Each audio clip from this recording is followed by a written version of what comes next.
To the last full council meeting of this triennium, the last major full council meeting of this triennium. I'll just open with karakia. Nau mai ngā kōrero, tau mai te wānanga, kia marino ki tai, kia mahia kia uta, haumie huie taikie. Do we have any apologies? I don't think so. I suspect we're all either in the room or online. So we've got Councillor Greening online. I think everyone else in the room. So no apologies. We have one person registered to speak in public forum. So I'll come across to them now. So John, welcome. John Palmer. And John, you've got 5 minutes. I'll give you don't have a dinger. I'll give you a nod or Kelsey's got it. At about 4.5. Thanks. Thank you. Mayor, councillors, thank you for the opportunity. I've got 3 issues I want to deal with today, all of them, I hope, topical. The first one is the outcomes of flooding, and that is to congratulate the council and the contractor for the work done on the Waiiti. I inspected the stock bank last night to see if the grass that's been sown on there has come up yet. It hasn't quite, but the job that's been done is an excellent job and timely, and the speed with which it was approached was commendable, and the work that's been done is outstanding. I know it's very expensive, but I want to talk about the lessons from the flooding, and as a family farming on the 2 of the hot points of flooding, both in the Waiiti and Tapawera and Motueka, you'll be getting a very sizable bill for fixing the stock bank in the Waiiti. The stock bank didn't fail, even though it was washed away. The floodplain failed, and the floodplain failed because care of the floodplain over the last couple of decades has not been done. And for those of us who've lived there for a long time, and particularly I think the last big flood that I can recall there was the 83 flood. And a lot of the plantings that we did then, and some of us did it as landowners, were progressively washed away. And the reason why the floodplain failed this time is because of winter grazing was a considerable cause of that. I took photos after the first flood of where the winter grazing, where cows have been standing during the wet weather, and where the incursions were worse, both where the stock bank was washed away and further down where it will be washed away if there's another flood of that sort, were areas where there was no grass left and it was all mud, and that's the floodplain. That's where the floodplain erosions occur. There's ample evidence, and I talked to friends in Otago. They don't allow grazing on their floodplains in their stock bank areas after April. I know that's an issue for the landowner, for the lessee, and I've talked to Andrew Ford. But there's no question that the winter stocking there exacerbated the erosion of the floodplain. And I've got photos that I think show that clearly. So there is a lesson there. That's not just a council failing, it's a community failing. So as a landowner, it's up to us as well. But it is a really important issue now that we've created a floodplain, that we understand the importance of floodplains, and there's no better demonstration than the work we've done in Tapawera, which means that without looking after the floodplain, we don't know what damage it would have caused our hop gardens, but we have 0 damage up there. So it is a very important lesson, and plantings and maintenance of plantings in the floodplain is critical. The second issue I want to deal with is in Eads Valley, and the closure of Carter Holt Harvey means that there's going to be considerable change in Eads Valley. Those of us who were very actively involved for a long period of time in the consents around the industrialisation of Eads Valley remember the undertakings that were given at the time, some of which I think are being overlooked. And before too much more industrialisation occurs in that valley, they should be attended to. The first is access.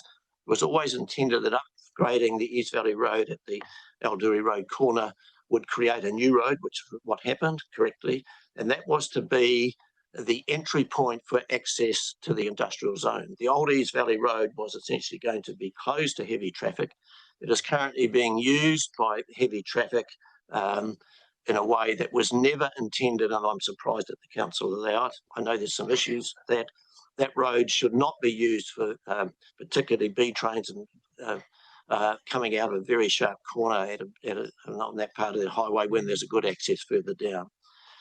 The other issue was there were provisions in the consents at the time. I know it's 40 years ago, but some of us spent a lot of time, a lot of personal time dealing with that issue of industrialisation. And it was the landscape plantings, both for the mitigation of the effects of noise and of light. Some of those plantations are currently being taken down. There was a landscape plan. It was drawn up by Martin Conway that was accepted as part of the consents for the industrialisation. There's very good reason for having them, and the council needs to understand why they haven't been implemented and why they have been abandoned and why some of them are now being cut down for uses that perhaps weren't envisaged at the time. The last thing I want to do is to acknowledge two of the councillors who are retiring, and that's a reflection of they are councillors that I know really well. And that's the things I'm going to say about them may well apply to other councillors as well who are retiring who I don't know so well, but I want to acknowledge the contributions of Stu Bryant and Christine McKenzie. Stuart, I don't think I had much part in training him when he worked for me harvesting tobacco a very long time ago, Stu.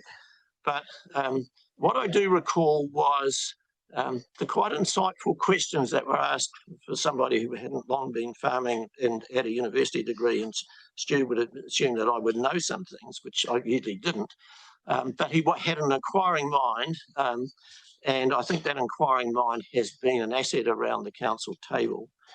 And for Christine, I don't think she's actually completed the contract that we had with Christine when we persuaded her that she didn't have anything to do and she should join, she should run for the councils. I thought we agreed on 3 terms and not 2. But what I want to say in relation to both of those people, they have been superb councillors. They've been interested in the community. They've been interested in working to do the things that were needed, not necessarily just in council time, but with the community. They are exemplars of what good councillors are. And one suggestion to you, Mayor Tim, is that one of the things that I think would be helpful for new councillors is for those two and perhaps other retiring councillors to run a workshop for new councillors about what the real job of councillors is as opposed to the statutory function. Because the ability of those two to set an example of community involvement and community understanding is to be applauded and thanked. Thanks, John.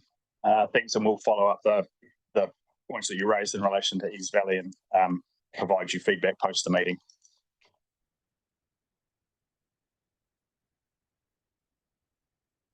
Next up on the agenda, we have declarations of interest.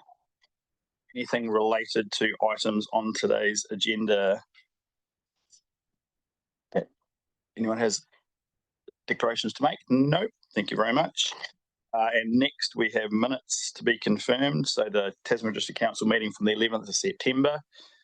The open part of the meeting, Councillor Mayling, seconded Councillor Ellis. All in favour, please say aye. Aye. And then the confidential minutes of the same meeting. Councillor Dakey and Councillor Kinnermonth. All in favour, please say aye. Aye. Against, carried. Right, now on to the main topics of the meeting. I'll just briefly, so we'll go through the open part of the agenda. Then there will be we'll move into committee, whatever time we get to that, go through those in committee items, then we'll come back into the open session, and then I'll present my report at that point, and we'll go through the final part of the council meeting. So that's the order that we'll try and get through things today. First up, we have Local Water Done Well Water Services Delivery Plan. So Michael and Mike. I will hand over to Michael, who will take us through this item. Thanks. Thank you, Mayor Tim, and through the chair here. I would like to do a little bit of an introduction to this. This is quite a big decision and milestone here. And what we're seeking with this report is the adoption of the Water Services Delivery Plan. this started approximately 12 months ago, a little bit earlier when legislation was passed for councils to develop and submit a water service delivery plan. Through that, we developed an indicative business case to assist with the decision. Came to you guys, and the decision was there to consult on an in-house business unit as the model going forward. We received minimal feedback through the submission, and from there the decision was confirmed to write the water services delivery plan on that in-house business unit. We're at the point now where we've been the law originally the law is that we were supposed to submit it by 3rd of September. We sought an extension and were granted that extension to submit it before 1st of October. The Minister allowed us that because of the flood work and the involvement that the managers were in that space. So that's quite good. So yeah, once we submit this, if we get through today, the DIA assessors, they've got an assessment team. They'll assess the water service delivery plan, and then they make recommendations to the Secretary of Local Government. Through that process, it is almost certain that they'll come back to us and ask questions and for further information, and that's why that resolution's in there for the Chief Executive to answer those queries. Just a little bit on what the water service delivery plan has in it since you've last seen it. We've updated the financials in the model, in the modelling. The main reason for that is the managers, when they go to sign this off and give it assurance that that's a requirement of this whole plan. With using the straight LTP figures, it wasn't the up-to-date information, and so the 24-25 annual plan figures were put into the model, and we used them, and that gives the ability for our CFO Mike Drummond here, Richard Kirby, and Steve on behalf of Leone to be able to sign this off as being true and accurate. So that was quite an important recognition there. We've also added in, we did send this water service delivery plan in draft form to the DIA early, and they gave quite a bit of feedback to us. So we've actually included that in the appendice, showing that we've answered their questions as to our best of ability, and hopefully that speeds up their assessment of our plan. Important aspect of the plan is the implementation plan, which is actually part of it. That is the one thing that council will get monitored on going forward. I've read there's been 3 councils that have had approved water services delivery plans, and where there's anything of question, they have said that there's further monitoring to happen through the implementation plan. And so if there is anything of question, the DIA is obligated to monitor us on how we're going with that implementation plan. So that is an important document going forward. The rest of the document is sort of like a point in time, and things can change, financials can change, circumstances can change and stuff like that. But that implementation plan is the one thing that they will look to hold us to. The implementation plan has a transition to be operational by the 1st of October, 1st of July 27. And so a project will be set up and be run through the normal monitoring processes for that. In that plan, just for your information, there are more resources earmarked to assist in what that the in-house business unit has to do going forward. And just something that there are lots of emerging things coming out of the legislation. A couple of the bills have now passed as acts now. And yes, there's always a little surprise here and there for us, and more of what's coming. Commerce Commission have got their information disclosure out for feedback. Again, more aspects, more information about what is expected of us as a council and as a water services delivery organisation. The risks that I see in the plan itself, where we may get questioned, is in the affordability side of things.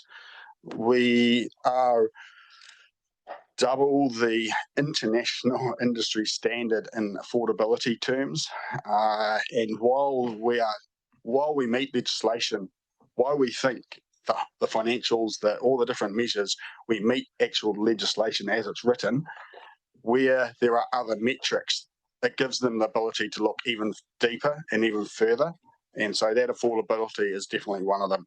I will say that in the affordability stakes, no option that we put to you early on solves that. Even the multi does not solve that. To get down to the industry standard affordability requires the cost to be halved. That is unrealistic by government in our circumstances of being a rural water supplier. It might be all right for the big metros, but it's going to be very difficult for anyone in New Zealand to come to that in the rural area. Deliverability might be another thing that question us on. We traditionally have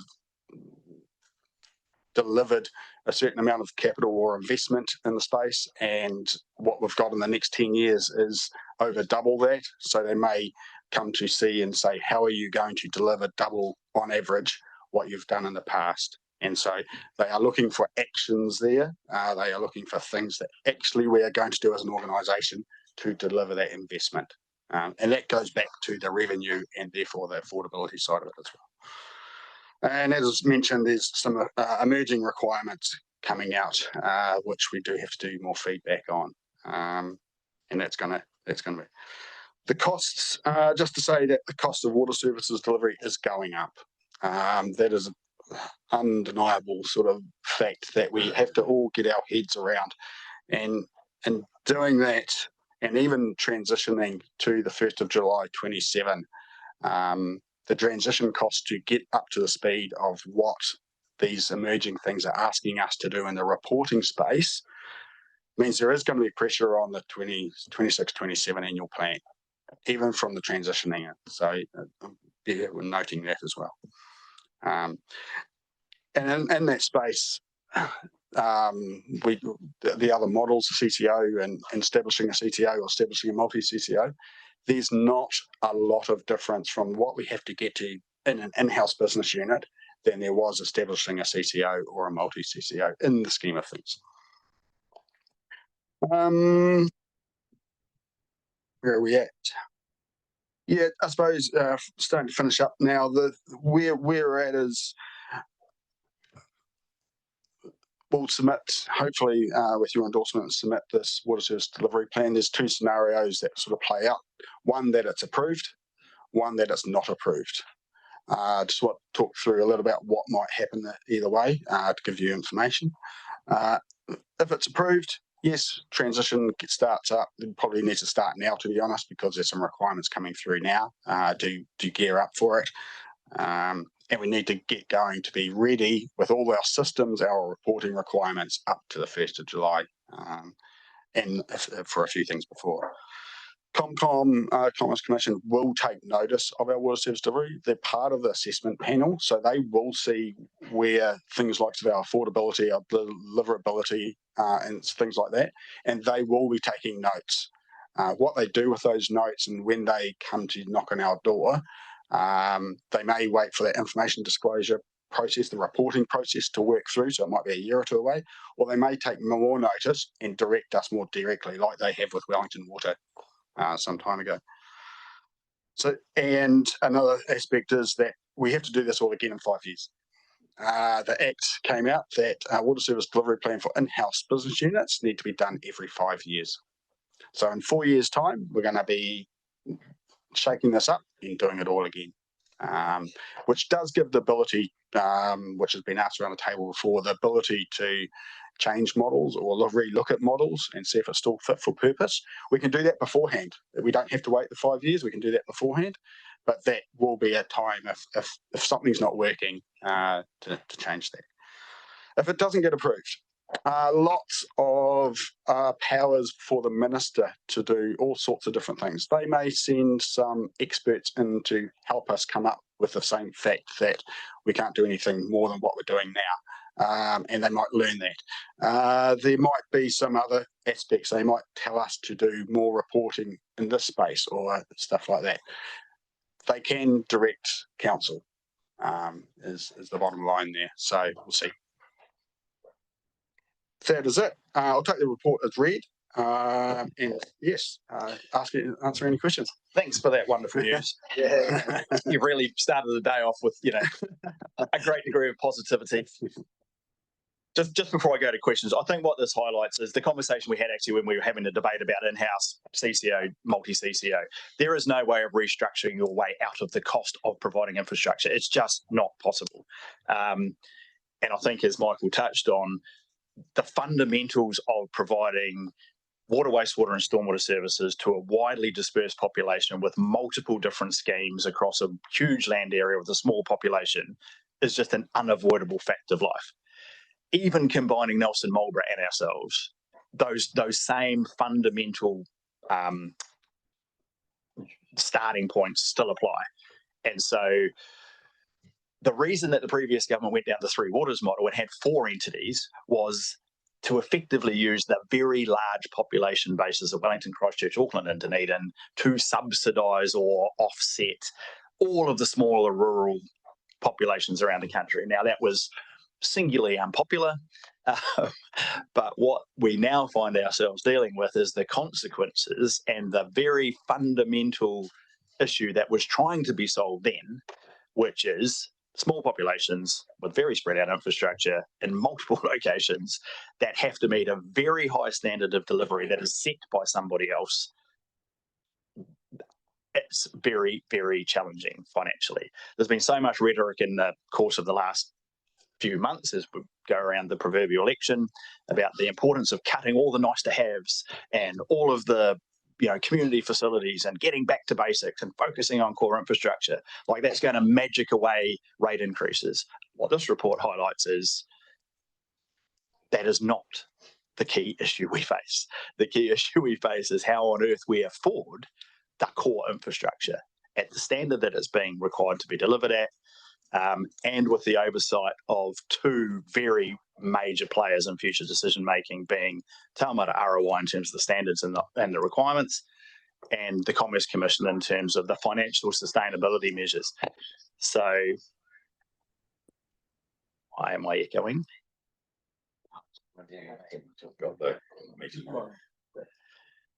So, I guess this report very clearly highlights that the biggest single challenge facing councils in general, not just us, but us as well, is how we are going to provide what we're required to the communities that we provide them to at an affordable and inverted commas level.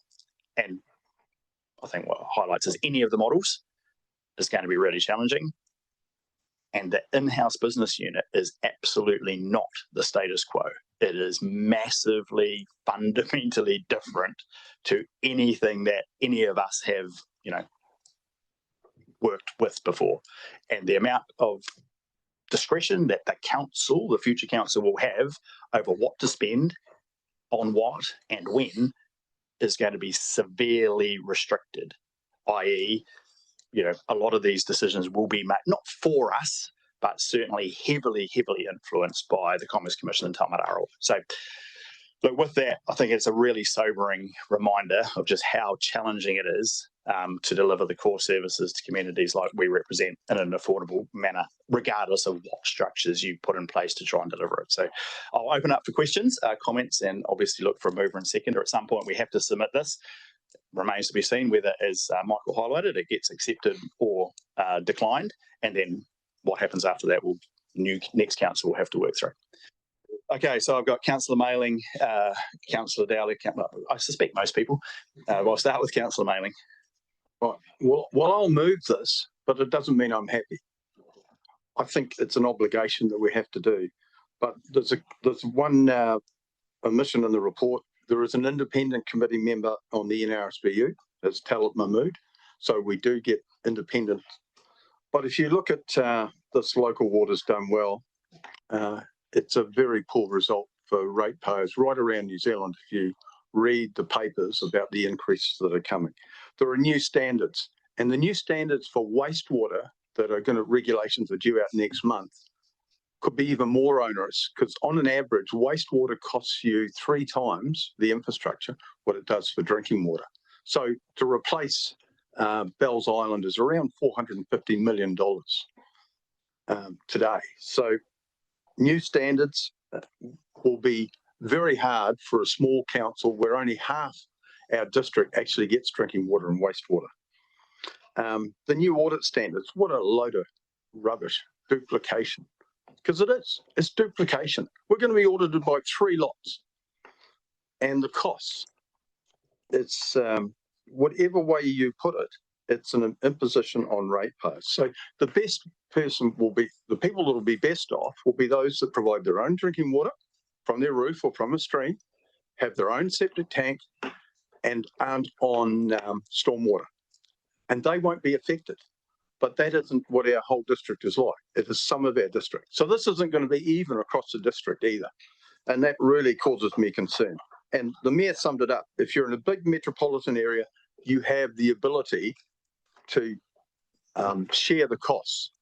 But if you haven't done the infrastructure, you end up like Wellington is, and they're trying to catch up. So their costs are going to go up hugely. So I just think going forward, this is going to be a real imposition. And the problem that we have in this country is pretty simple. We look after 40% of infrastructure in local government, and we get 10% of the revenue. And that needs to change. And I've said it before, and I'll say it again. And the government is a bit silent when they get into power. Doesn't matter who comes into power, they don't want to help. So with that, I'll move it, and I see this trouble in the future coming to us. Thank you, Councillor Manning. Councillor Dowler. Thanks, Mr. Mayor. Yeah, I'm happy to second it. I'm one of those people that doesn't rely on any of the water services now, so I don't have a conflict of interest or anything. But the Three Waters has been one of my pets since I've been here for 15 years, and I followed it pretty strongly all the way through. I didn't see this coming. I was blindsided by it. I thought the previous government, once it got kicked a touch, it might have been a bit better, but I have to agree with Mr. Mailing that, yeah, there is a fear, but we've got to live with it. We've got to get on with it. So, yeah, happy to see. Yeah, through you, Mayor. Yeah, the previous attempts to solve this under Three Waters, and then the next iteration of that was designed to enable borrowing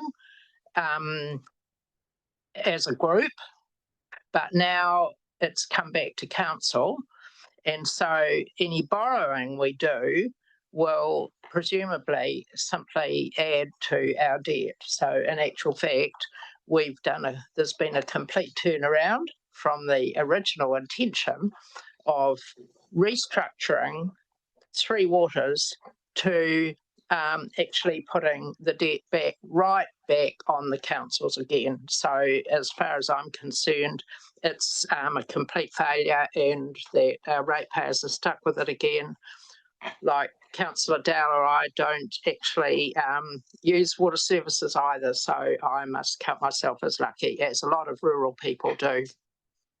So that my question is whether or not there is a comment about where that's going to place us for if we do need to borrow, and is the government expecting us to borrow as we were going to have to in the previous iterations? Michael or Michael? Well, actually, it's an table of mics, mics and microphones. It's like the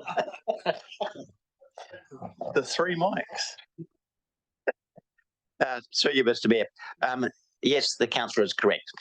In the financial modelling that goes with the water services delivery plan, the debt is included in there. And we've had to attest that that debt is sustainable. What it does do is it reduces your headroom for debt for other activities and to deal with the likes of the weather events that we've had in the last few months. But even in a CCO model, you still have a debt challenge because you are required to guarantee the debt of the CCO. So there are some benefits in terms of the lending criteria applying to CCOs, but there's no scenario where council is not technical term, on the hook for the debt in relation to the delivery of the Three Waters activities. I think it's a really good point to make. Coming back to my point at the start, you can't restructure your way out of the cost or the debt. At the end of the day, one way or another, the ratepayer, or in this case, the user or those connected, as Councillor Mailing pointed out, it's only less than half, well, about half of our population is connected to one or other of those services. Yeah, there's no way of avoiding this, unfortunately, unless the government suddenly decides to change tack and start putting money directly into the system, which neither of the two previous, neither of the previous governments have indicated a willingness to do so. Councillor Mackenzie, then Councillor Hill. Thank you very much. Well, firstly, I want to thank Michael and his team for the great work the great work that you've done in getting to this point. And I think in your introduction to your paper, you were very fair and honest and just gave us the facts. So thank you. I mean, as someone who personally was very supportive of Three Waters originally, you know, it was never about who owns the assets and who has control. For Tasman District Council, it was always about leveraging down our costs. And so that's why, you know, I was always supportive of it. And now here we are, billions of dollars later, spent by central government, and we're in this position. So, you know, well done on doing the work. It's a pity about the result. Councillor Hill. Thank you, Chair. A similar vein, I think Nanaia Mahuta kicked off the Three Waters by saying she thought that the quality of the water that you drink in New Zealand and the price that you pay for it shouldn't be different, but based on where you live. And that that was the beginning and the basis of it, which soon got lost once people jumped on the race wagon and got all freaked out about co-governance. And of course, now we have a co-governing coalition, so they'll be able to show everybody what co-governance actually means. And I think the whole business about the economy of scale in terms of Three Waters went out the window pretty quickly in terms of people's understanding around what the benefit would be there. And it was a surprise to me to hear just how attached people were to the pipes in the ground, and we don't want anyone else to own those. And never heard mention of that in decades. So someone was pretty savvy in how they got a hold of the race business around co-governance. And in fact, I think the co-governance aspect of that setup was way down the chain. Mana Whenua and councils would appoint a panel, would appoint someone else, would appoint someone else, who'd appoint someone that would manage. So I think in New Zealand, we've just got to get a bit more mature. Firstly, I think governments need to explain really carefully and accurately what's going on so people do actually understand. So when they're choosing the yes or no, it's an informed choice. And I just think we've got a responsibility as the country to get more mature around those things. In terms of this setup, I just hear this morning about, is it maybe in parts here, the water regulations, they've worked out they can't disinfect the aquifer. Seems a bit of a glitch in the system, so now they're all having to boil their water. Deputy Mayor up there saying, I'm not going to bother because it's the same water as yesterday, and the difference is we've got a boil water notice. So I think that this isn't ideal. I appreciate the work that's gone, and there's a lot of work gone in. So I was on the governance group for us and some of the early workings, and it's not easy to find a way through when none of the options are particularly helpful. But I just think that part of this situation that New Zealanders aren't going to realise is the extent to which how much they're going to have to pay for that increase in water standard, actually. And I too am off the grid and, got my own water. So we're probably not the best people to make a decision for others. But I think we've landed in the best place that we could in terms of Tasman District. And I will vote for it. Thank you. Thank you, Councillor Hill. Councillor Kinnemont. Thank you through the mayor, and thank you Three Mics for bringing this report to us, and I will support it, but grudgingly. I do have a problem with the affordability. You say, Mike, that the DIA seem to produce these figures out of thin air. That's my words here. I'm sorry, I'm one of these ones who are going to get hit because I'm on a town supply and I get a wastewater system. So I'm not looking forward to the future. Have you done any background studies of how it's going to affect the likes of remote areas like Golden Bay or Tapawera, or you know, in respect to affordability, and what are those figures roughly like? Are they double? Are they 10% as opposed to 5%? Just through the mayor there. Yeah, it's no, we haven't gone down to that detail yet. That can happen as probably normal part of LTP process and water services strategy processes to do that. This was definitely aggregated up, and that is one thing. These are averages. Okay, so the next figure I'm going to tell you is basically double. Okay, things are doubling in 10 years. Costs are doubling, and so not the affordability part. It's going up more slowly to get to the point of that, but basically the cost and the revenue required is doubling, and so no, And so aside from stormwater, which is rated on property value, water and wastewater, regardless of whether you live in Collingwood, or if you're connected to the service, Tapawera, Murchison, Takaka, St Arnaud, you pay the same.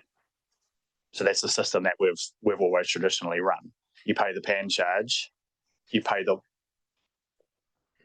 water costs if you're connected to the service. That's right.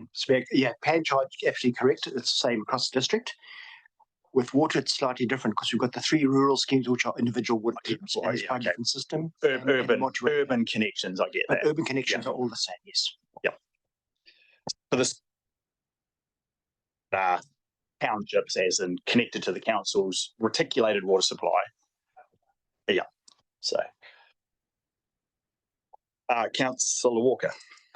Thank you, through you, Mayor. Ironically, in 6 years, I probably sit in the majority group today, as in where I get my water from and how it gets dispersed, which is a bit interesting, isn't it? So what a hikoi, what a journey we've been on in 6 years, over 3 waters, potentially 5 waters, affordable waters, now local waters done well, all of which has come at a horrific cost and will do going forward. I guess my question to our staff, and I thank you for the work that you've put in, the hours and hours that you've put in, the many reports that we've been fortunate to read and try and understand and come along the journey with you. What I guess my question is will we have guardrails around what this business unit looks like, and we won't wait for a 5-year review, that we'll get regular updates? So if the floodgates open and we've got a massive problem, we can address it and we don't wait the 5 years before things get altered and changed if needed. Michael? Yeah, thanks for that. Through the mayor. Yep. So yes, you can go through this process whenever you want. They allow you to, if you want to change your mind, they do allow you to do that. But it's basically the same sort of process. It's having that evidence, going to consult, and then making a decision on that. So yes. So I guess my question is not the system, government allows it in all the 3 entities that, we have to regulate and align with. Does our system have it in place to make sure we do checks and balances before the swamp may happen? I think that's going to be absolutely part of the monitoring of this, how this all operates. There's a lot of decisions to head down the track about how you set up the business unit, how autonomous it is, how autonomous it's not. And so there's probably monitoring downstairs that down the track that we can do. One aspect of that is the water services strategy. That's one thing that we need to work on now that will need to be delivered in the same space as the LTP. That would be one thing that will help tell that story about how things are going. Just a kind of related question, which may have been answered in the paper, but in terms of the implementation is 2027.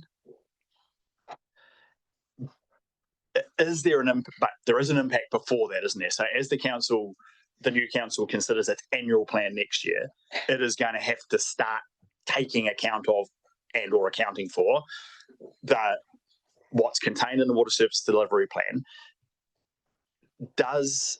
Do Commerce Commission / Taumata Arowai, the regulators, do they kind of step into this space before 2027 to kind of monitor, oversee, and / provide input to those decisions prior to that switch over in 2027? Correct. Yes, they do. Basically, the Commerce Commission are doing the information disclosure feedback. They're looking to start that in 26. And so our systems need to be up to speed to be able to even report that going forward. There's also requirements on doing a district-wide water supply services assessment. That needs to be done in the next 12 months. There's other aspects that need to be set up to make this go forward. Yeah, and I think it is absolutely is noted in the report that we have some unspent money from I can never remember the various funds that came through the Three Waters thing, and we have a budget allowed for in next year's plan to do that part of the process, or that transition, working through those issues. Yeah, through them, yes.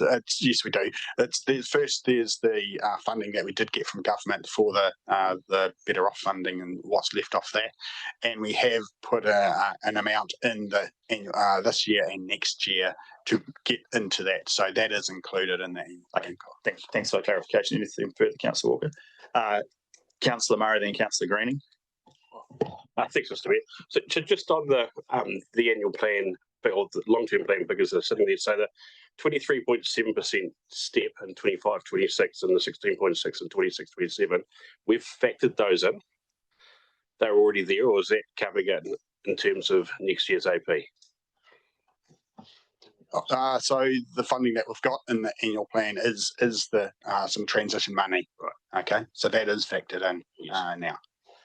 And so all of this, because I take it the first part of these 3-year big steps is about a whole lot of probably not a lot of work on pipes, which is ironic, isn't it? Because then we get to the work and we go down to the 6s and 3s and 5s. Otherwise, we could smooth those other 2 years. Michael? Yeah, further to that, thanks. Yeah, a lot of that's in compliance. We do part of this whole regime is that we need to meet investment sufficiency and by 28. That means we need to meet all regulations coming to us or in our place by 1 July 28. That means there's a substantial amount of investment required to get to that space, not just as the setup. There are Mike and his team are already got quite a substantial program to upgrade water supplies, wastewater supplies and stuff like that to meet those regulations. But there's more regulations than in the reporting space. Yeah. So like a fizz system and stuff may be required to. It's a general table general table around the table, isn't it? I'll support it because to me it's still the best option out of the 3 that we presented. We don't have a choice. But the added cost to make sure we've got a plan is Mike. That's really Mr. Mayor. So past month really, my team has been working on the changes that are coming through and those that we're aware of. So expect in the reforecast for this current year, we're going to see changes, and the annual plan, as you know, in the LTP is going to have changes to reflect what we've got to do over the next 18 months. And a lot of that is not physical activity. It's not physical works, right? There is a fair bit of physical works. We've totally redone our TOC with our contractor about the amount of sampling, monitoring, reporting that they yeah, sampling, monitoring, reporting. I'm not counting that. I mean, that's not physical works. It's physical work, someone's doing it, but there are aspects of the water and wastewater treatment plants we're upgrading. Those upgrades have an impact on the levels of operations and maintenance that then kicks off once they're operational. Right. So there's that aspect as well. But a significant part of the investment in the next little while is not over and above what we'd already planned to do, like in terms of physical works. A lot of the next 2 years is about monitoring all those things you just said And that is a significant part because it's an operational cost that goes immediately to people's water bills, unlike physical works, which does add to borrowing. However, the immediate impact of that on is less, but those operational costs are immediate and significant. A good example of that is I've now got a compliance department in my team, or section in my team. Brilliant, because everyone needs another compliance department. And I guess I think this is one of the other challenges of explaining all this. Costs are going up, but a lot of it is not related to what I think most people, well, no, I wouldn't say most people, but if it's physical works and people can see the pipe or the treatment plant or the physical upgrade, then they probably might not be thrilled, but they can kind of see something. It ends up on your asset, and as a ratepayer, you can at least see that you own something more. Not that that's a great thing in many cases, because it just costs you more to run and operate and depreciate. But when it's just the process and the monitoring and the compliance, it's a hard sell to people. Not that we have much option. Right, Councillor Greening.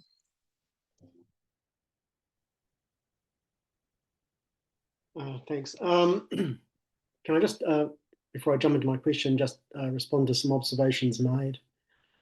I think what has become apparent, and certainly from the deadlines that have been set, that you're seeing the reality of what happens when you are pressured on delivery times. Costs invariably go up. And the same thing could be said if you don't set up your houses in order, if you're contemplating future amalgamation. If you don't pursue a shared services approach before jumping into that, you will encounter substantial costs, as Melbourne found out when it went through its amalgamation process. Something that appears to be lost on our Nelson there. I am supporting the in-house model. It's what our community wanted. And this reform, and you could suggest some other recent reforms, were about addressing underinvestment in water infrastructure.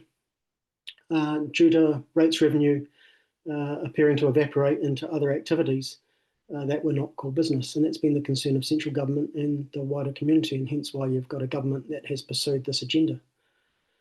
And I agree with staff that we will have to reduce spending in other activities, and that will mean resetting proposed spending on new pools, halls, and other non-core activities until we get to a more financially sustainable place. And there will be transitional costs that we will have to absorb, which means these things will have to be deferred, potentially stopped in some of the planning. That's the reality. But my question really is along the lines of the deadline pressure that we're under. We have had an extension due to the situation that we found ourselves in with flooding and responding to that. We are kind of, I suppose, a little bit behind in terms of the delivery date. And I just wonder whether staff will be signalling, given that they're already acknowledging that they are under pressure to deliver to a July 27 deadline, whether they were signalling to DIA, ComCom, that we're still coming out of that and still struggling with the deadline, or are we comfortable with that deadline? Because I was hearing that we weren't. Through the Mayor, we haven't really discussed the pressures on the going forward. We think we can still achieve having ourselves set up. As you'll know, the CEO has already done the reorganisation for the in-house business model to get started, and so that sets us up on a good path to be able to implement this in time. It's now handing over to be a project and have all those project type things over the top of it to be able to monitor, and if there is any aspects of that definitely will come back. So I think we're fairly confident that we can be in the right place at the right time moving forward. Okay, that's what I want to hear. Thank you. Thank you, Councillor Greening. Is there anything further before I look to put the resolution? Do you want? No. So I think we've covered this in great detail. I don't think anyone's happy or thrilled, or but there are limited options. I think it is going to be really challenging to meet these requirements, and it is going to create, as Councillor Maley mentioned, like really two-speed conversations with the community. So those who are connected, water, wastewater, and stormwater, are going to be facing, I think, was it a doubling of cost? That doesn't necessarily mean a doubling of the rate that you pay, because there's a whole lot of other factors that go into that. But and then you've got those who are not connected to any of those services, and the impact on them will be very, very starkly different. And so it is going to make for some really challenging conversations for the next council. So with that, I'll put the resolution. All those in favour, please say aye. Against? Carried. Thank you. Next up, we have amendments to the delegations register. Lacan.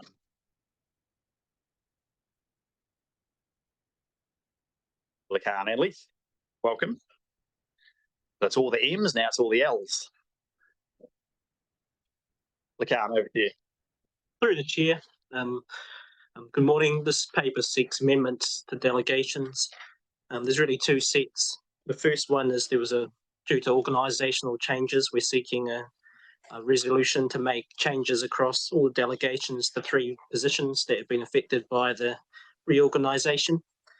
And that reorganisation is coming to effect on 3 November 2025. And then the second set of delegations is just to amend statutory and bylaw delegations that we've identified as part of our review in preparation for moving to loco delegations. I take the report as read and happy to answer any questions. Okay, thank you. So it's open for questions, comments, and or Councillor Hill, and then Councillor Mackenzie. Happy to move. Thank you, Councillor Mackenzie. Happy to second. Councillor Butler. Yeah, thanks. I have got a question. Just in relation to the public places bylaw and the delegation, there's actually none of those people are actually in Golden Bay. And so if there's a problem with something that's happening on the street, you know, in relation to the bylaw, then it would be just good to get some clarification about how that will be handled. So I can take that offline separate, but we'll follow it up with you. Through the chair, yes, so the team that's responsible for enforcing the bylaw is the community compliance team, and we have talks to them about what they need to enforce the bylaw. So just getting the delegations and warrants in place, and the team leader Shannon, he's talked about that they do intend to also use those warrants out in the Golden Bay once they're in place. Okay, thanks for that answer. Okay, thank you. Councillor Murray. Thanks, Mr. Mayor. So just a couple of general questions. So the chief executive's been added into heaps of delegations, from a building permit to whatever. What's the reasoning around that? So, because they obviously aren't going to do that. So what's the reason for that? First question. Through the chair, the reason we did that was just because there's been a few changes to the group manager. It's just giving her the ability that if there's restructures in the future, that she can sub-delegate to group manager. So currently the group manager environmental assurance have those building delegations, and his position is being disestablished. And the group manager environmental services will be taking over that. But if there's a change in the future, it will just give the chief executive the ability, rather than bringing it back to council, to sub-delegate to any new group manager positions. Okay, so all the areas where the chief executive has been added into, and all the staff that are underneath those delegations, doesn't matter what it is. Am I understanding that every staff that has delegations has the ability to sub-delegate as well? Or is there another delegation that gives the chief executive? Because if we're only putting the chief executive in there so she can sub-delegate, all those other positions that are listed, do they have the power to sub-delegate as well? Through the chair, yes, they would have the ability to sub-delegate in regards to the Building Act, the Public Places Bylaw, and the Amusement Devices Regulations, not the Resource Management Act, because the Resource Management Act restricts sub-delegation. But yeah, in terms of the Building Act, the other positions would have the ability to sub-delegate. Right. I don't necessarily have an issue with the chief executive having delegations that other staff have, but it seems to negate the reason to put the chief executive in there if all those other positions have the ability to sub-delegate. And the other one is, can you just talk me through subpart 6B? So does that currently sit with the mayor in terms of the delegations for the Building Act for the emergency, treating it as an emergency area that's not currently under an emergency area? So is that currently with the mayor and we're moving that to the CE? Through the chair, I've also got Matt Feely here, the building insurance manager, who can talk to that. But essentially how that works is when there's a state of emergency in place, the power sits with civil defence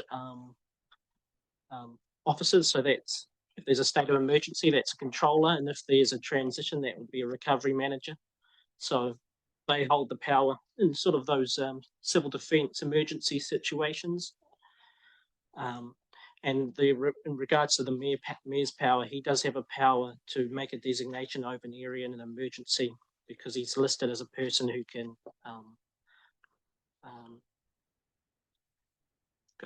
create, set up a local state of emergency. Yeah, so I get that delegation. So I think this is the last question to me, but what we're asking is that the chief executive and some other staff now get that delegation, and it's instead of the mayor or as well as the mayor. That's the bit I'm unclear about. Through the chair, so they wouldn't get it instead of the mayor, because the mayor's power, and we're not seeking delegations in terms of the mayor's power only applies in the civil emergencies. Where the staff are getting the power is in non-emergency situations. When there's not a state of emergency or transition period in effect, then council has a power as a territorial authority to designate areas and exercise those powers. And what we're asking for is the sub-delegate assisters for the council to delegate that to the environmental services and building staff. Thank you. I get it. So currently the power, that delegation sits with the council as a whole, and there's a resolution of council, and the desire is to delegate that to staff. I guess that's the only bit out of here that I question. And it's another delegation of a power away from a decision-making governance group. I don't see the need for the chief executive to be listed and all the others, but I don't have an issue with that. But I guess it's been moved and seconded, so now I don't know where I sit. But that's the one bit I'm. Thank you very much. Okay, thank you, Councillor Greening.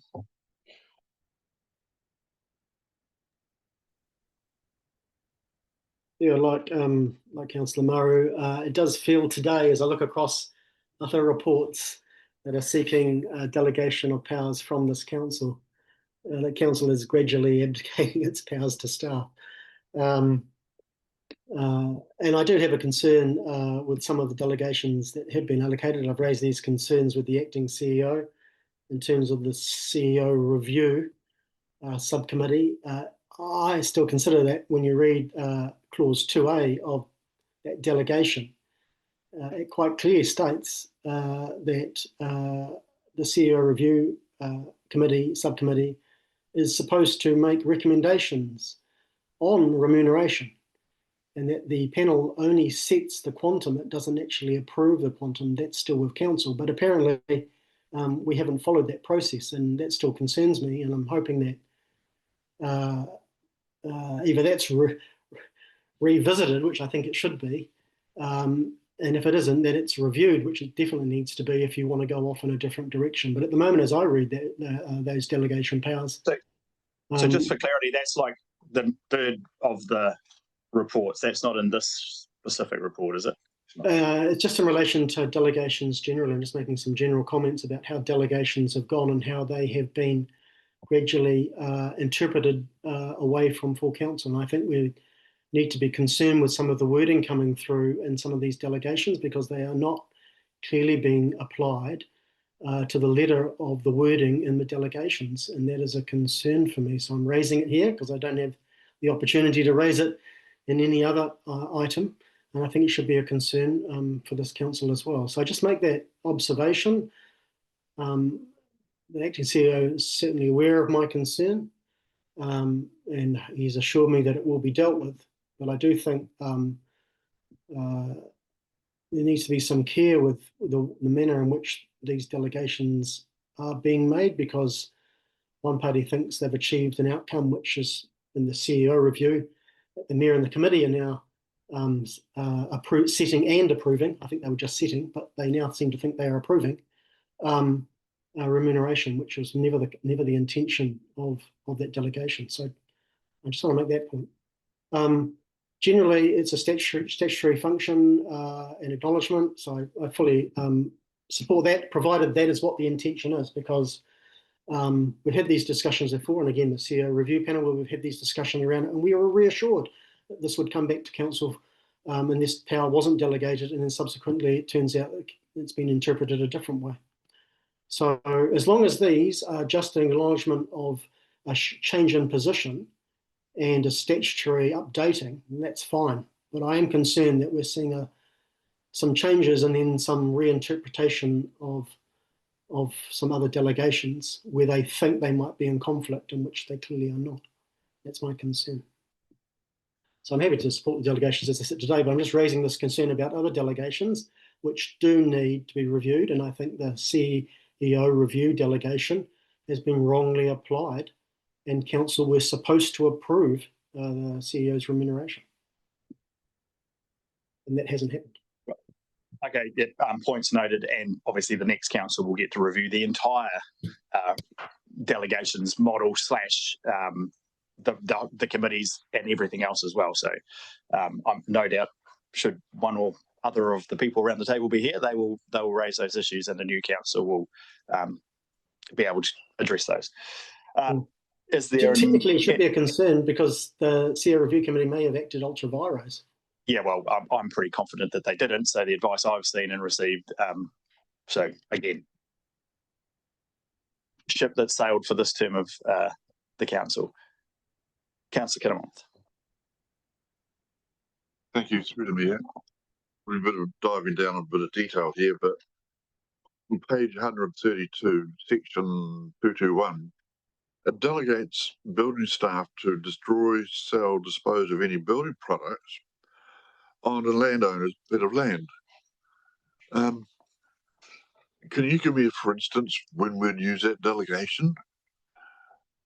Have we ever used it in the past? Through the chair, I can't think of any, to be honest.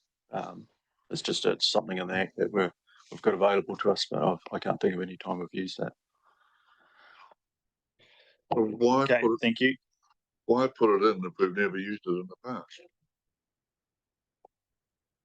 Okay. So in terms of the legislation, it's just one of the things there's many things in the Act that we've probably never used as well. Yeah. Right. Anything further? If not, it has been moved in a second. I'll put the resolution. All in favour, please say aye. Aye. Against, carried. Next up, Chief Executive Officer for Financial Delegations, Steve and Doug.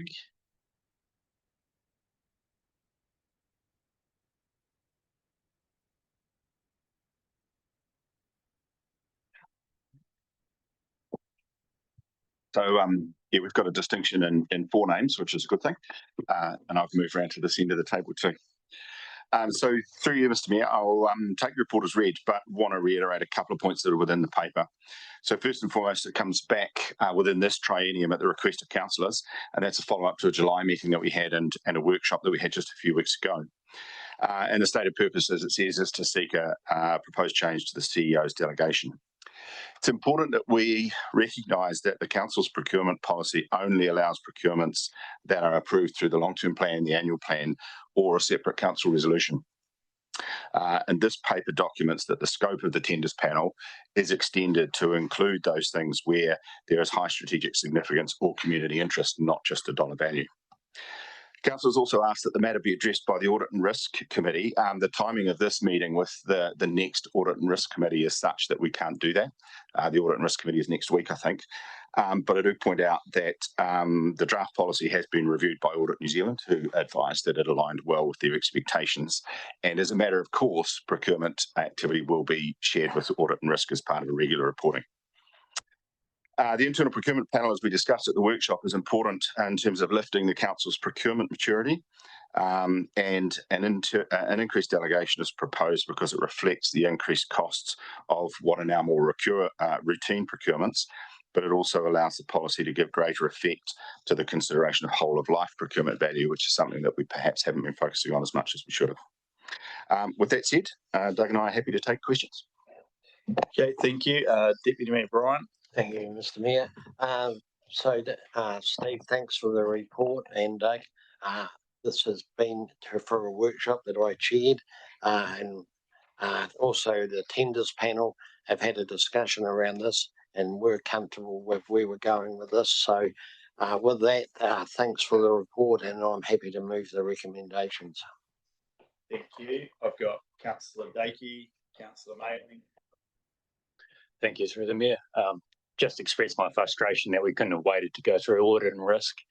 I mean, we've had this delegation for years, and another week wouldn't have broken it. I understand it might not be this term for getting it passed, but I would have preferred it to go through audit and risk. There's some specialty skills from the independent members on that committee that I actually find extremely valuable, and I would have liked to have seen this gone before that committee. So just expressing my frustration in that. Thank you, Councillor Mailing. Yep, I'm happy to second. A good example is, I suppose, Parks and Reserves, which I think our contracts are 5 years, and 1 year is not that amount, very big, but then it's a whole of life contract. And the other one would probably be the CLM contract at the pool, which isn't that big, but again, I think that contract is run on for a number of years. So you would exceed your delegation. The other thing is it has to be in the annual plan and the long-term plan. So we've already spent months and months approving those budgets. I think the long-term plan was about 18 months of work. So it takes a long time for projects to get into that. And then the new procedures at the tenders panel, which I've sat on for the last few terms, we're going to see projects earlier than what we did. And I think that will be a big help to us, because in the past, we've seen the projects at the end when it's already gone through quite a bit of work, whereas now we're going to see them earlier at the beginning and then again at the end. So when they start scoping it out. So if you have a look at the size of our business now, this will just save us some time, and I'm happy to second it. Okay, thank you. Councillor McKenzie, then Councillor Greening. Thank you very much, through you, Mr. Mayor. Yes, I'm supportive of this. It's about lifting our maturity and procurement and moving to whole of life. I guess where I see the risk area is the council's level of maturity in identifying whole of life costs. And I think that, establishment of some templates or costing models or something like that, just to help the organisation make sure they approach that in a robust fashion, could be helpful. But you may already be thinking of that, but I'm supportive. Thank you. Thank you, Councillor McKenzie. Councillor Murray. Yeah, we are. Thank you, Mr. Mayor. And thank you, Mr. M and Mr. M. So there is some likelihood. So certainly the workshop was really helpful for me. The work that you're doing, Doug, I absolutely support, and the explanations in terms of maturing in terms of procurement and actually just not rolling things over because we think they're the best service we've had. So all of that work, I absolutely fundamentally support.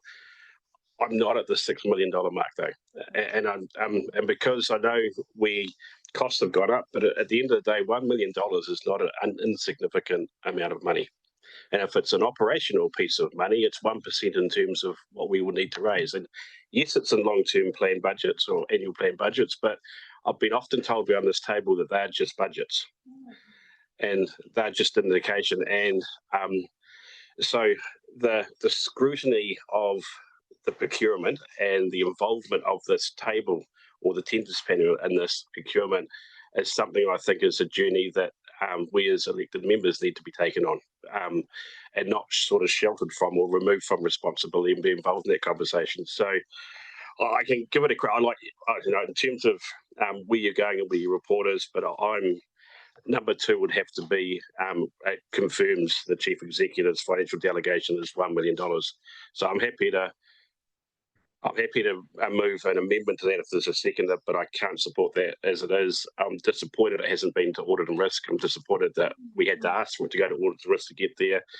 We also talk about the new delegations and the new tri-eminent. So this isn't an urgent issue for me. It's not urgent enough to increase the delegation. So if I could offer an amendment that confirms the chief executive's financial delegation of $1 million, I don't know if that. Seconded by Councillor Walker. So I'll just respond. And I just want to, I read it, and certainly, I guess I asked myself before I came here whether this was the political pressure of current election times and that, but actually, I honestly, through this term, have wanted more financial information and more financial data, and to step it back is taking the next council's opportunity to be further removed from that. So, but it doesn't, the work, I absolutely support the work you've done in terms of procurement, Doug, and thank you for it, because I wasn't aware of some of the systems that sort of were there. So before, I'll obviously the resolution's been, the amendment's been seconded, but can you just explain, like if we drop it back to $1 million, how that impacts on the internal procurement panel process? Because I'm picking the two things go together in terms of the way it works, but can you just highlight whether it is or isn't an issue, the relationship between the internal procurement panel process and the tenders panel process? Through you, Mr. Mayor. Doug can add something to this. Essentially, if we leave the chief executive's financial delegation at $1 million, what that means is that an awful lot more procurements will have to be decided on by the tenders panel rather than within the chief executive's delegation. And what we're saying is that as we increase our maturity and we strengthen the degree to which we adhere to the requirement to look at whole of life, rather than just an annual or a 2-yearly procurement, that those circumstances will increase. And then you add to that the inflationary pressures that we're getting, which means that a number of the contracts that we're entering into now are more than $1 million, then likewise, they will come through to the tenders and procurement panel. Other than that, nothing. I would perhaps take the opportunity, and I've got my mic on, to respond to the questions about audit and risk. So I hear the satisfaction around the table, the fact that we haven't gone to audit and risk. We responded to a request from councillors to come to this forum before the end of the triennium. That's not something that we can do and go to audit and risk before we come to you. We raised this paper in July. That was after the last audit and risk meeting. The first opportunity we would have had to go to A&R is next week. If you want to leave it and revisit it next triennium so that we can go to the current audit and risk panel, audit and risk committee, then that's a conversation with councillors, but it's been moved and seconded. So just to clarify for me, we've got an extraordinary council meeting scheduled for when, Bob? 2nd of October. The 2nd of October. Is that post the audit and risk meeting? The day after the audit and risk meeting? I guess, well, I'd rather get this done than half done. And if for a number of people's major concern, or at least part of it, so I'm coming back to the amendment, but possibly. But if a number of people are concerned that it hasn't been through the audit and risk committee, and if it went through the audit and risk committee and they provided some assurance, or is that going to potentially mitigate the concerns that either the movers of the amendment have? If it isn't, then I'm not sure waiting to go through that process is necessarily adding anything. But if it is, and it would provide at least cause for further thought, then my preference would be to leave it lie on the table.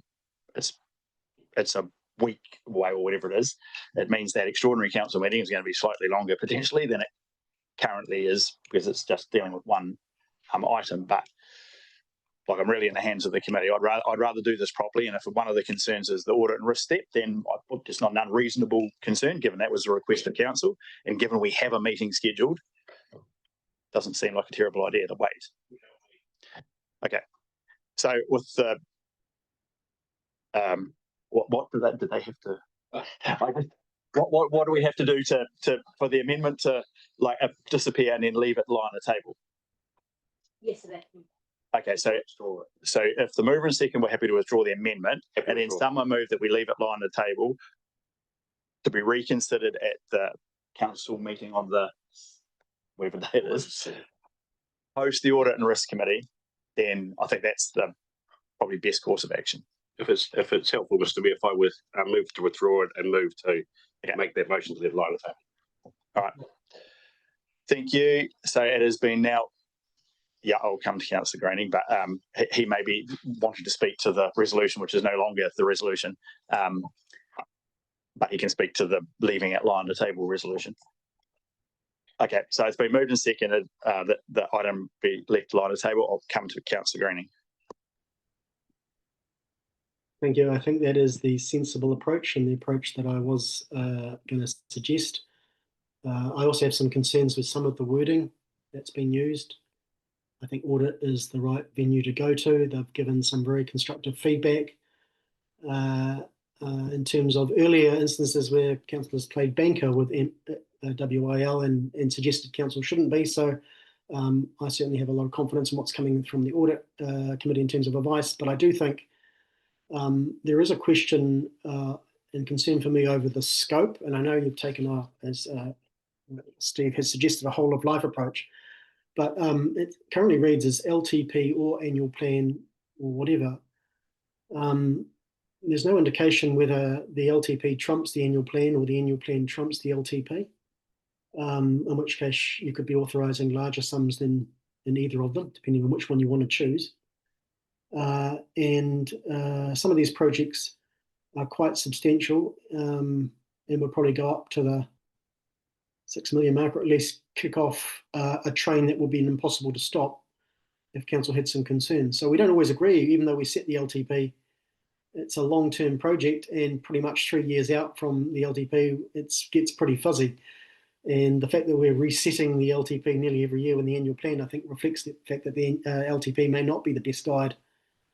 I do wonder whether more appropriate wording along the lines of that the procurement is constrained to the financial year in which the delegation is being executed might be a more precise way of trying to articulate a whole of life approach.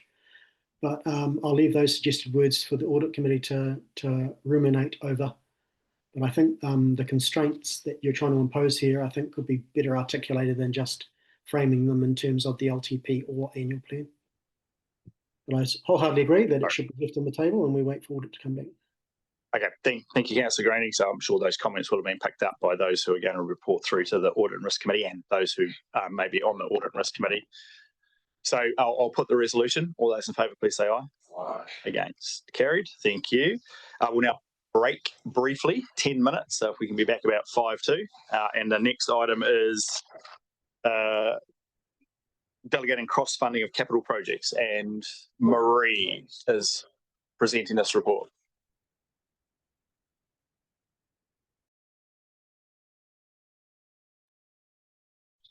I'll come across to Russell.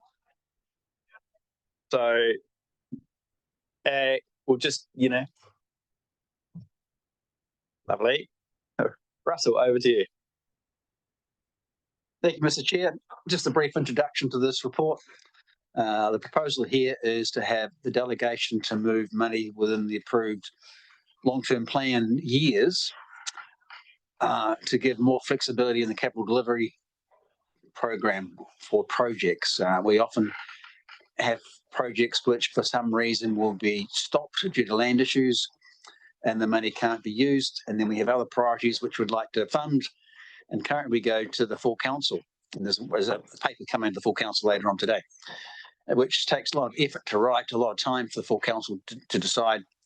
And our view is that the procurement panel is the ideal mechanism up to make changes to the timing of projects where, for reasons like land, etc., they can't proceed at the time they're proposed. There's no change to the values in the long-term plan, and there's no change to the actual projects, just the timing of when they deliver. The tender procurement panel have been briefed on this proposal and are supportive. I'm happy to take any questions. Thank you. Open for questions, comments, moving connect or other feedback. Deputy Mayor Bryant. Thank you, Mr. Mayor. I'll try again. Once again, as Russell's alluded to, and Marie supported him there. Thanks for the report. Tenders panel currently is comfortable with this proposal. We had quite a detailed briefing this morning from Russell, and I'd had one previously. So it's a relatively straightforward matter, simplifies the number of items that will have to come to full council around just shifting projects across years or within years to different things. So it's pretty much a machinery type resolution. A lot of these things are when they come to full council anyways, and straightforward. There's well developed papers come to the tenders committee to enable us to have a look at these things and ensure that they are within budgets and are making the requirements that tenders panel need to do this. So I urge you to support this resolution. Thank you. I take it you're moving it on that basis. I am. Okay, thank you. Is there a Councillor Kinnemont, followed by Councillor Greening, and I will note other people. Councillor Kinnemont. Through you, Mr. Mayor. I'm like Councillor Bryant there. I'm happy with it. We'll second it. Thank you, Councillor Kinnemont. Councillor Greening and Councillor Shelker. Councillor Greening. Thank you. I actually see this as a bit like the earlier paper. Again, the wording isn't exactly very precise. LTP or annual plan, no indication of priority. If it's to shift within a financial year, then perhaps that's the wording that should be used rather than across a LTP, which is 10 years. So I have some concerns about that. I actually think that these decisions do need to come to council, because I think council needs to be across these, given the financial position that council's in and given probably the prioritisation that needs to occur. I actually think that this whole discussion needs to actually actively occur around the council table coming into the next triennium, because we will be resetting, hopefully, a lot of what is in that in that long-term plan. So I wouldn't want to give carte blanche to say we fully endorse that long-term plan when we should be actually resetting it. And that's my concern. So I actually think on a similar basis, that maybe this should just go to audit just to check that they've got the wording right. But I actually do think this is something that council shouldn't abdicate, and it should come to council, and we'll have a much clearer plan for the next three years, or next year through the annual plan or long-term plan process. But this council needs to urgently get on top of the budgets that have occurred in that long-term plan, because they are no longer sustainable. And that's been repeated by the CEO in media statements in terms of the precarious position of this council financially, and through Treasury reports and other reports that we're seeing today. So I'm not comfortable at this stage to support the resolution as it currently stands. Thank you, Councillor Greening. And happy to call a division if one wants to go to a vote on it. Okay, point noted, and that will have been picked up by Bob and Kelsey. Councillor Mackenzie. Thank you very much, through you, Mr. Mayor. I'm happy to support this paper. You know, from time to time we have discussions here about, you know, resourcing in the council, and we want to be more efficient and effective, and this is actually just delivering on that promise. So we've got to be open to actually looking at how we go about doing the business in council, and I'm very supportive of this approach. Thank you. Thank you, Councillor Murray. Councillor Walker. Thank you, Mr. Speaker. And I share some of the same questions that Councillor Greening has, but I will support this because I actually take Deputy Mayor Bryant's point is that, yes, there's a report that comes to council, but it is essentially machinery.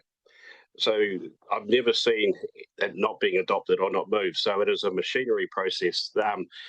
Just in terms of the transparency of the overspend, underspend, and the thing, Mr. Bailey or Councillor Bailey, often that's your opportunity to make a statement around this table when we have those carryovers. But the fact that fundamentally, by coming to council in a machinery aspect, is just a step. So I'm happy to support the recommendation.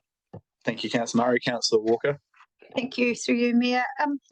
The question I have for staff is when you talked about the cross funding from a capital project from this year to next, did you mean that it could go right across the long-term plan? Aka, we wouldn't take it up in the next financial year, but actually could be 7, 8 years down the track? No, it's only within a 3-year period. So then why is the long-term plan attached to the wording in the resolution? Because the long-term plan is what council approves and it gets reviewed in a 3-year block with the annual plan. Which is the 3 years, not the one. That's but it's not the 10. It's not the 10. There's no intention to try and move something from year 10 to year 2. It's within a 3-year. So it means you've got the current year and the next 2 in advance of that. Where a project has stopped for some reason, then we can get the next priority going. It's only for when we're prevented from doing things. Oh, thanks for that explanation. Yep, thank you. Councillor Ellis. Thank you. Yeah, I just want to clarify further around that point. So, because that was my concern, was something 10 years down the track, because no one can believe the long-term plan after 3 years, if you're lucky. Anything past that is a mystery. But when you're saying within 2 years, so it could potentially take it into year 5 of the long-term plan. That's what I'm just trying to nut out. So you're saying it could be, is it only year 1 to 3 of the long-term plan, or 2 years either side up to 3 years? So that could take it to the 5 years. Well, it's the current year in plus the next 2 years in advance. So if you're in year 5 of the LTP, you've got year 5, year 6 and year 7. So if a project stops, I'll give you an example. There's a pipeline which the council had approved funding for to be delivered this year down Lower Queen Street. We're originally going to do that so we could do the works at the same time we're doing the bridge. And it was agreed by the asset manager they'd like to leave it in the ground for a bit longer because it didn't pose a risk of burst. So there's money on the table we can't use. We've got a whole list of water projects that need to be done, but their funding doesn't come to the next year. This will enable us to take the next priority from a long list of water projects and use the money, which is now an underspend. One of the reasons we have an underspend in capital works is because we get prevented from doing things because we can't use next money. And we're I'm not. so I think the clarification. Yep. So have you got the clarification? So it's in any 3-year change. So like 3 years from now, it will be that year that you're in plus the next 2. Yep. Right. Councillor Maley. Yeah, look, I'm very supportive of this. The biggest frustration I always have around this council is carryovers, because we rate people to do so much capital spending. And I know it's borrowed, but we still rate people for it. And then we get maybe a contract is not available. There's a delay with getting the contract done, or land purchases take longer and we underspend. And if you look at the criticism, that's what you get. You haven't delivered. So this will allow us to get closer to that spend. And you can get priorities can change all of a sudden. I can think of where we had 4 pipe breaks. I think it was in Hope, and that was brought forward because it was costing more in repairs than actually replacing the pipe. So it gives you some flexibility, and it will come to the tenders panel. There are 3 elected members on the tenders panel and the CEO. To me, you've got to have faith in the people doing the job, and this will get us closer to the spends that we need to have. And an important point, we're not asking at any time for more money. That would always come to full council. It's only within the activity balance for that year that we can do that. If it requires more money, or it's a total change of project, it comes back to full council. Yeah. Look, for my 2 cents, again, I'm strongly supportive of this. I think we've had, every time we've done the LTP or annual plans, the frustration that's been expressed around the table of not completing our capital budgets and then having carryovers, having to have that last minute report, the wrap up, to try and carry things into the next financial year. It is immensely frustrating. We've put lots of things in place to try and mitigate that, i.e. not fully funding the whole capital program, ensuring that we're not collecting the money because we know that there's always a percentage. Now, if we get closer to delivering that, we're going to have to revisit those things as well, because ultimately we are responsible for delivering the projects that we've set in our annual plan or 10-year plan we're going to do across the community. So I actually think this is in conjunction with coming back to the report we had previously that will come back to us 2 weeks from now.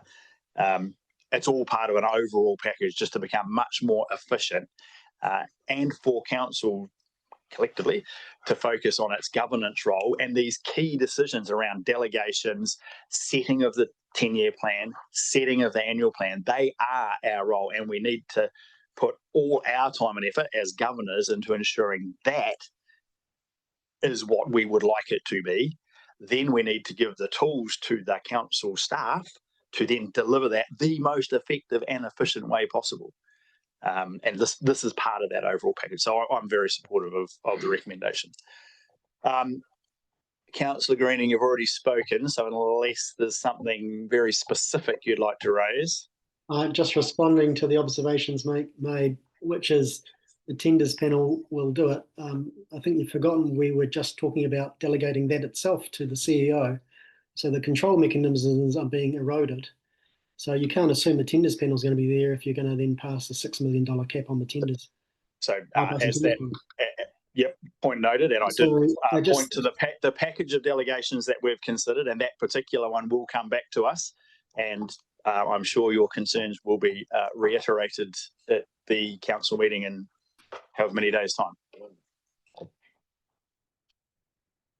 Okay, thank you. I'll put the resolution. All those in favour, please say aye. Oh, sorry. Division called for. Bob.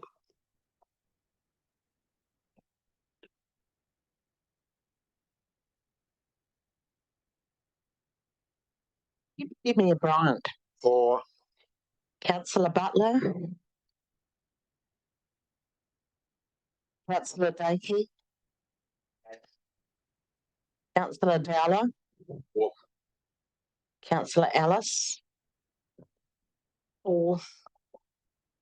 Councillor Greening. Against. Councillor Hill. For. Councillor Kinnermonth. For. Councillor McKenzie. For. Councillor Mayling. For. Councillor Maru. For. Councillor Shellcrest. For. Councillor Walker. Mayor King. For.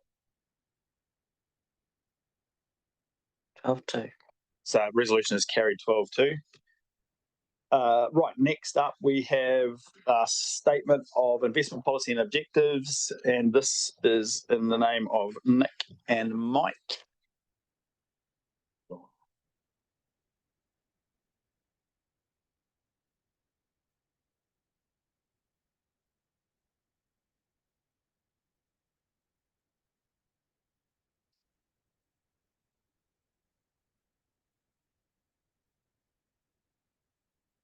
Welcome, Michael.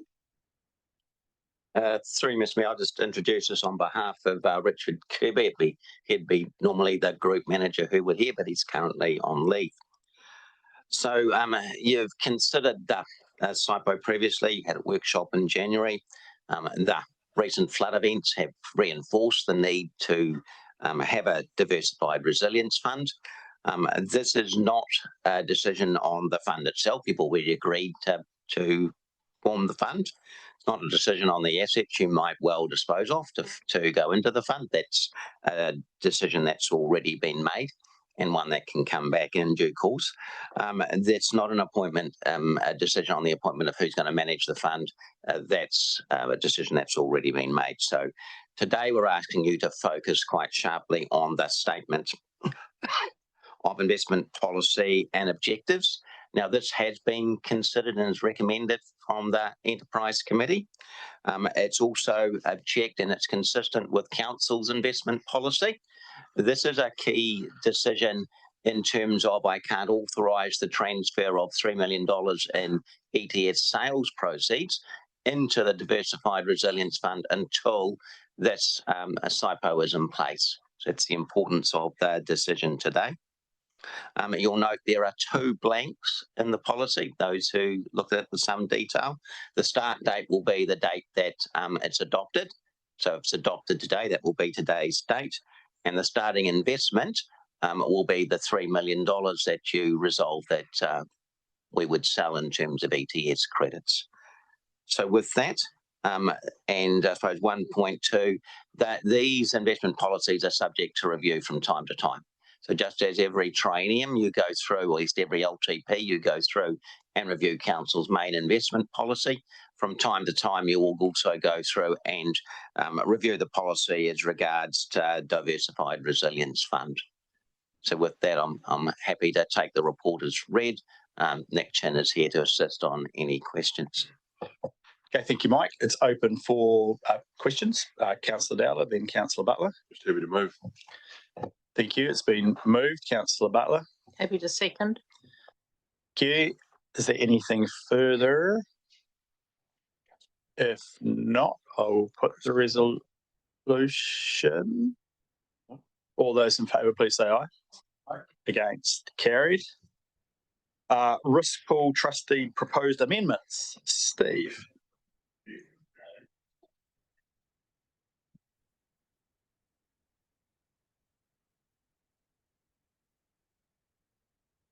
Feels a little bit like round two, doesn't it? It's to you, Mr. Mayor. I will take the report as read. First and foremost, an editing correction. On the bottom of page 434 at 4.4, there's 2 paragraphs listed there beneath domestic litigation. They should be bulleted, not separated out as numbers, and I missed that when I was reviewing. My apologies. It's a short title. A short title with a short paper, I should say, with a great title. Sounds a little bit like a Marvel movie, but it's got some lengthy attachments, many of which are in small type. But in essence, the Risk Pool Board deal with claims generated from leaky homes. Laws regarding directors' liability have changed since the deed was set up, but the risk pool has been wound up. But as councils typically use other insurers nowadays, however, there are still claims in play. So we sought advice from Rice Beer about how best to deal with the need for amendments, and section 5 of the report contains the meat of those amendments. So currently the risk pool trustee lacks clear provisions for indemnifying the board, and the advice was sought that we should strengthen that. So with that said, as much as I'm able, I will take any questions. Okay, thank you. Open for questions and or moving and seconding. Councillor Greening. Just in terms of the major change, which is aligning it to best practice on the indemnification of board, was any assessment made of the value of that risk and taking it up? Not that I can answer here. I don't know, Mike, if you know if any assessment was made. Mike. Through Mr. Mayor, no, I'm not aware of an actual assessment being made. I am conscious that council's exposure to risk pool goes down as each year's claims are settled and the pools are closed for those years. So how much do we have outstanding at the moment in terms of, I'm just thinking of 7-year litigation period? The risk pool has made calls in regards to all of the outstanding years. Council has paid those calls. So at the moment, there's no amount outstanding in terms of our contributions to the pools for the years that are still open. That does not mean there won't be a future call if other costs manifest themselves in relation to those years, but I'm not anticipating future calls for the pool years that remain open. So we don't have a value on the indemnification risk that we're taking on board. Do we have an idea of if there is any risk for the board at the moment, or is that something we need to talk in a committee meeting?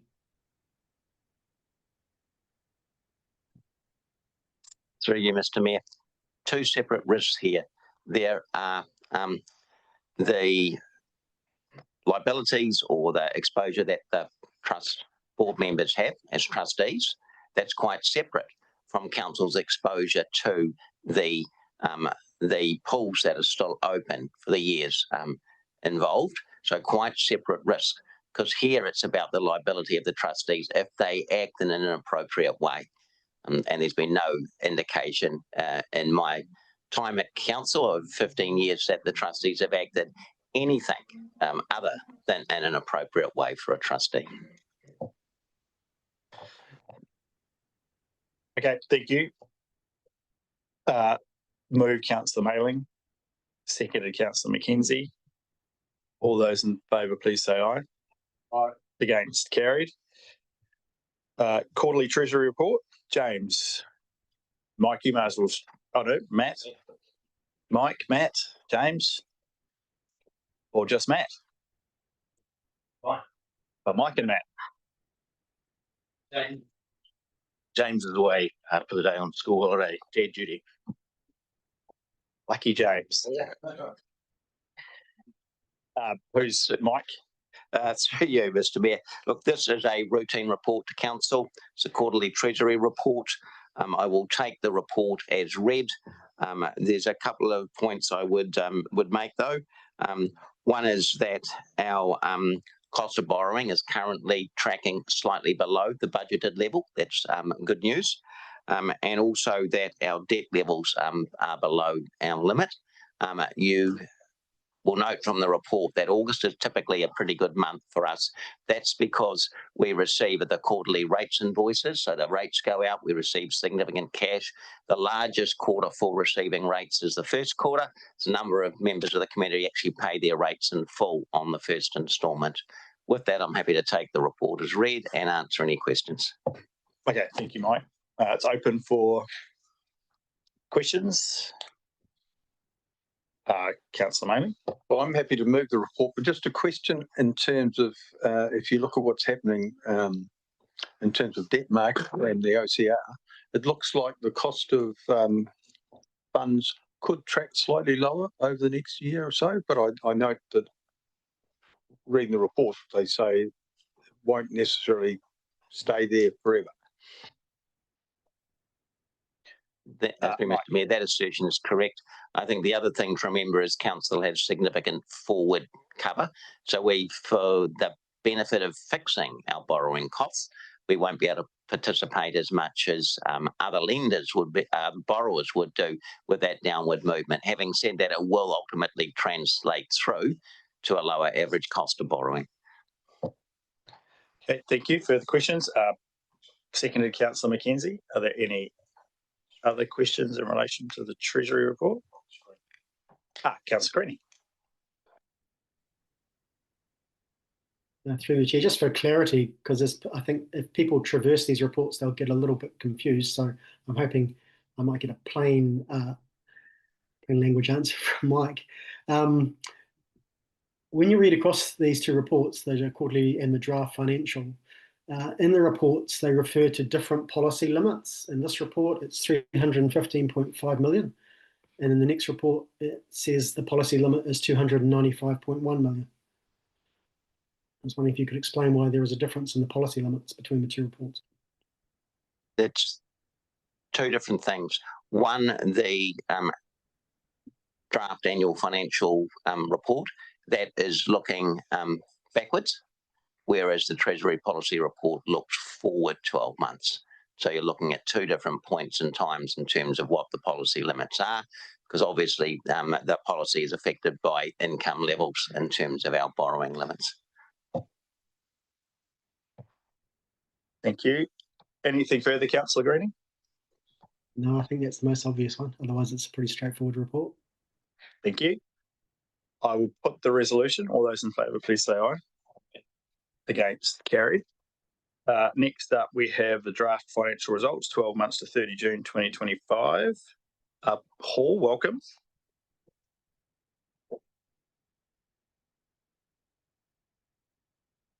Thank you, Mr. Mayor.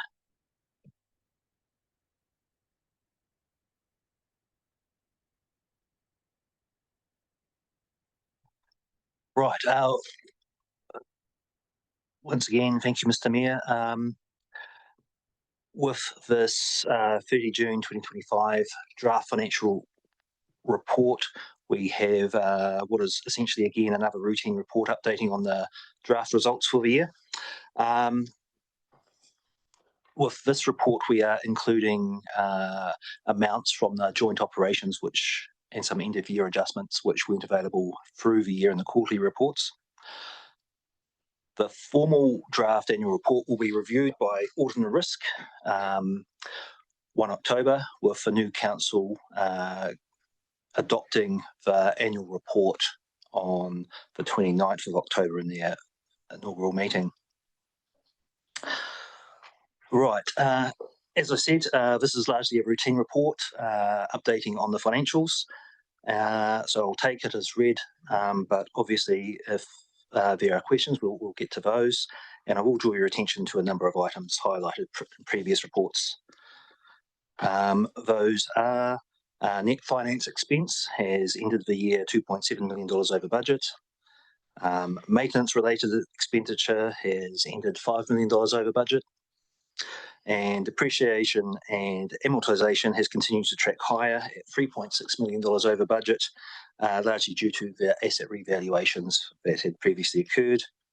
And development and financial contributions continue their lower track that they've been doing through the year. Onto capital expenditure, that has continued to track. Net debt has ended $8 million lower. And finally, the largest item on the statement of comprehensive income for P&L is the large revaluation in assets of $353 million, driven by the revaluation of roading assets. So those are just some quick touch points there. And thank you, Mr. Mayor. I'll hand it back to you and the council for any questions or comments. Thank you. So it is open for questions, of which I imagine there will be some. Councillor Manning. Paul, in relation to the revaluations and increased cost of depreciation, my understanding is those revaluations only happen every 3 years. Is that right? It's done cyclically. Right. Previously we had water and solid waste, and that is fed through into this year's depreciation expense and roading, and mainly roading has contributed to the end of the year revaluation number in the 24-25 financials. I had a discussion with you about the increased cost of depreciation, and that must hit all councils when these revaluations, and they're quite lumpy as how they happen, it seems. Would that be a fair comment? Yes, it is, because they are done cyclically, and different asset classes and activities happen in different years. So if it is a large infrastructure heavy asset class being revalued in that year, it can be quite a large increase if there's been a lot of escalation in construction costs, etc., over the previous 3 years. And just further to that, Mr. Mayor, while we plan for it to happen every 3 years, if there is high inflation, which there has been, audit can insist on us doing it in a shorter time frame. So, for example, the Three Waters we did in a 2-yearly cycle. So yeah, we're not as open to that as now, I suppose, given the inflation has fallen back from what it was a couple of years ago. But that is a possibility. So just while we're on it, so roading, big driver this year. Previously, we did water and solid waste. Yep. And then previous to that, was it wastewater and stormwater? Or is wastewater and stormwater to come? No, Three Waters. So we do all Three Waters at once. Solid waste, stormwater. Okay. So no, next in line is building and land. There'll be next year. So it's building and land, Three Waters, solid waste, coastal rivers, and then roading.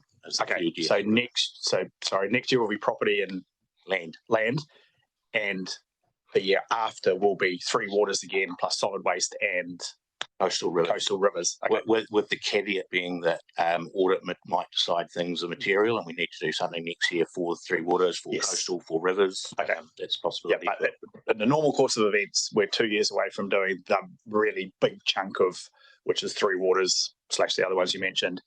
That can obviously change if audit require us to do it more frequently. Okay, thank you. Further questions? Councillor Greening. Just initially, just following on from that conversation before I move to my question, I would say that we probably want to be pretty prudent then with our planning for new building if we're going to upload an increase in depreciation. Excuse me. Again, we need to be quite strategic in what we're investing in terms of buildings, pools maybe. that will have quite a high depreciation rate trailing very quickly behind it. My point, though, is in relation to debts, and I've raised this and stuff before, but I think it's important that other councillors are aware of it as well. Just looking at the debtor information at 8.1 rate arrears, excuse me. Certainly welcome the graphs, which I think are really useful. They show a trajectory, which I think is really important in these financial documents. So I would hope that maybe debt arrears would also have a nice little graphic showing trajectory.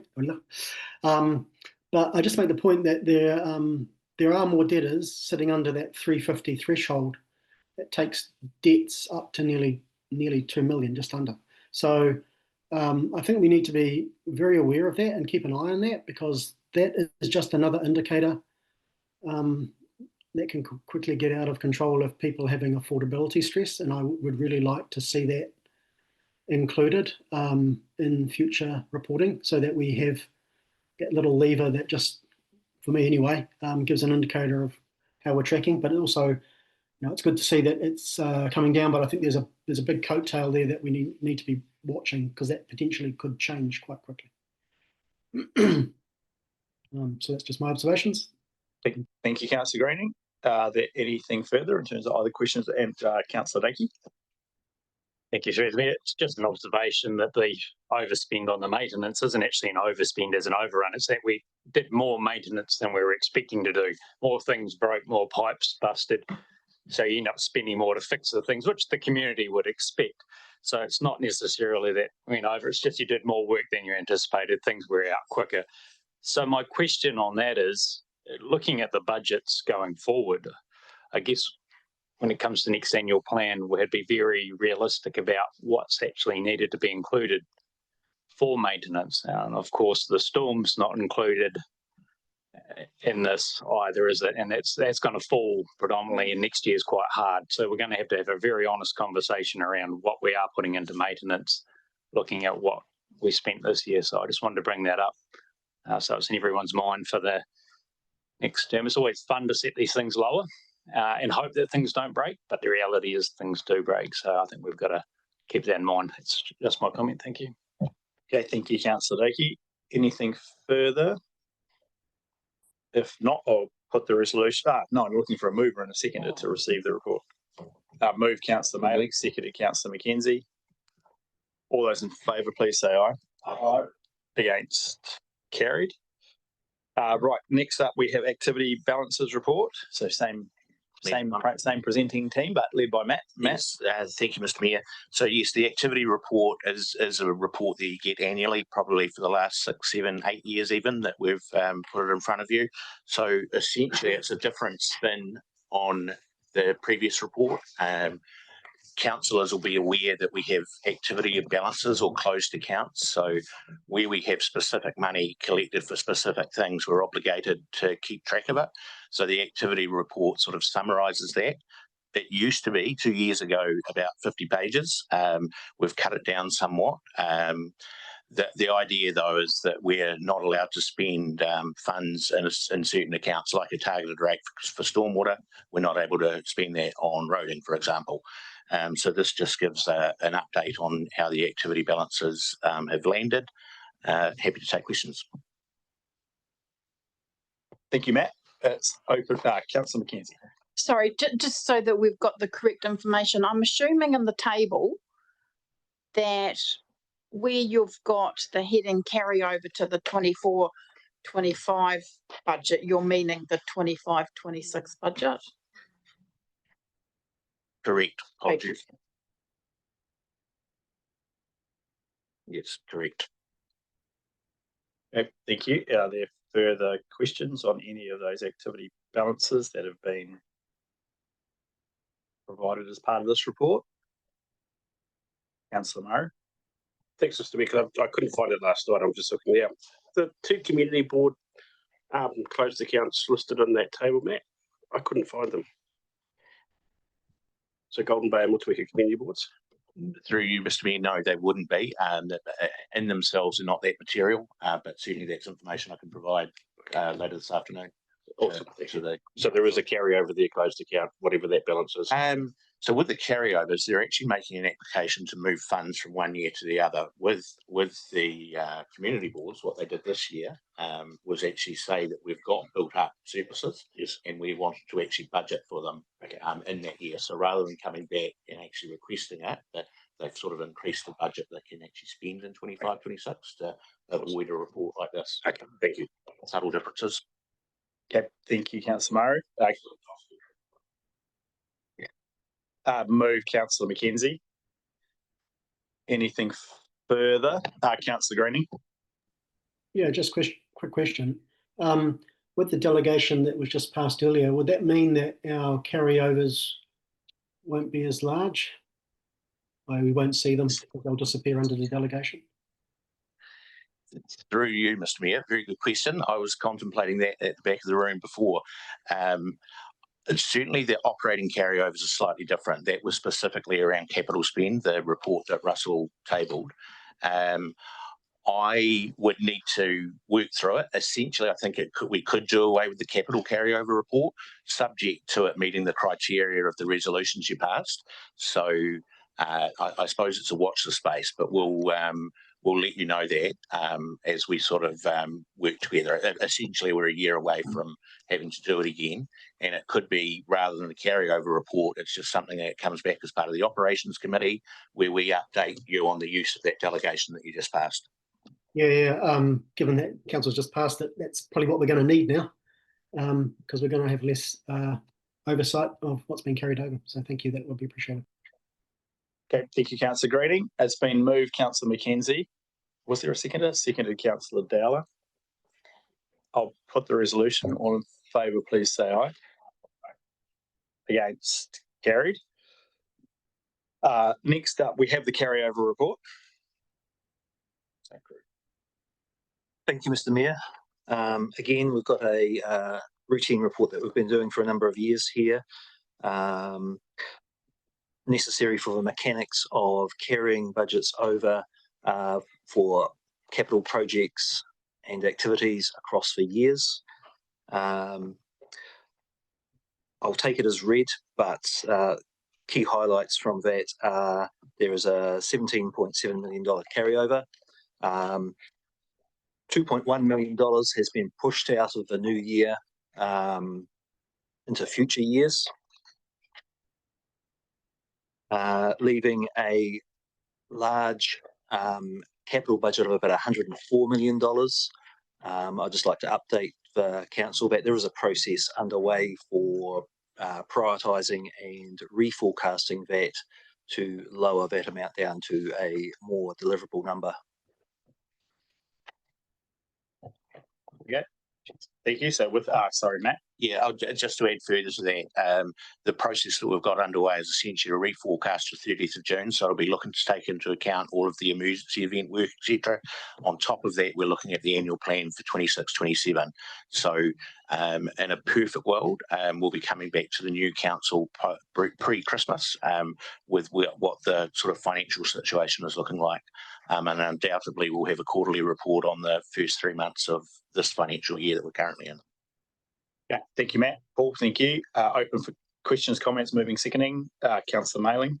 Yeah, I'm happy to move. And look, my concerns over carryovers have been well documented over the years. It's always caused me some heartache. But hopefully with the processes that we're putting in place, we will be able to reduce that and be closer to what we've actually put in the budget, because that's what you want. You rate our ratepayers for delivering these projects. We need to get as close as possible. And I think it's a pity Mr. Kirby's not here, because it was always him I used to hold to account in relation to this. Because at the beginning of the year, halfway through, I'd ask him every 3 months how they're going, because it's always a concern. If you rate people to deliver a project, that's a cost. So you have to do it.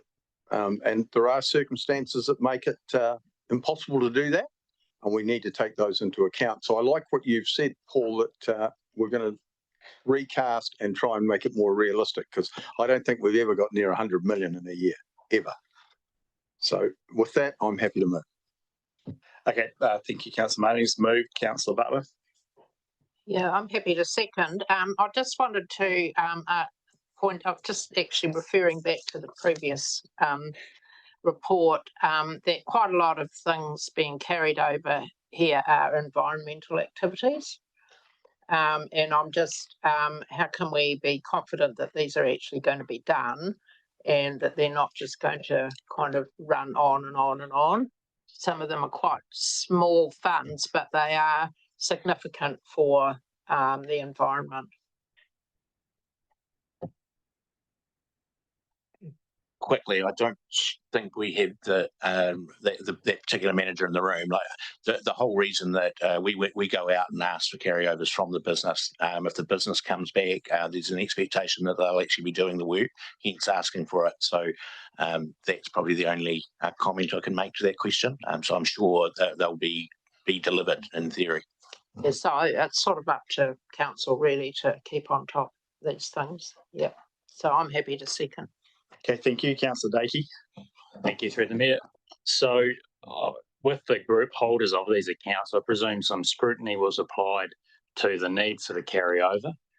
When I look at, I'll pick on Parks and Reserves because it just happens to be the one on the table. The carryover is quite large. And some of the items I would suspect they may be verging on unlikely to be completed, or maybe other years it's also been carried over. I wonder about can you give a bit of statement around the scrutiny that was provided with the, group managers on some of these issues? Because I feel like when we looked at the, must, shoulds, coulds, needs, whatever, we went pretty hard. And then I can look at some of these items and think, well, how the heck did you get a carryover at all in this space? So could you just give me some confidence that these are things that did need to go forward? Through you, Mr. Mayor.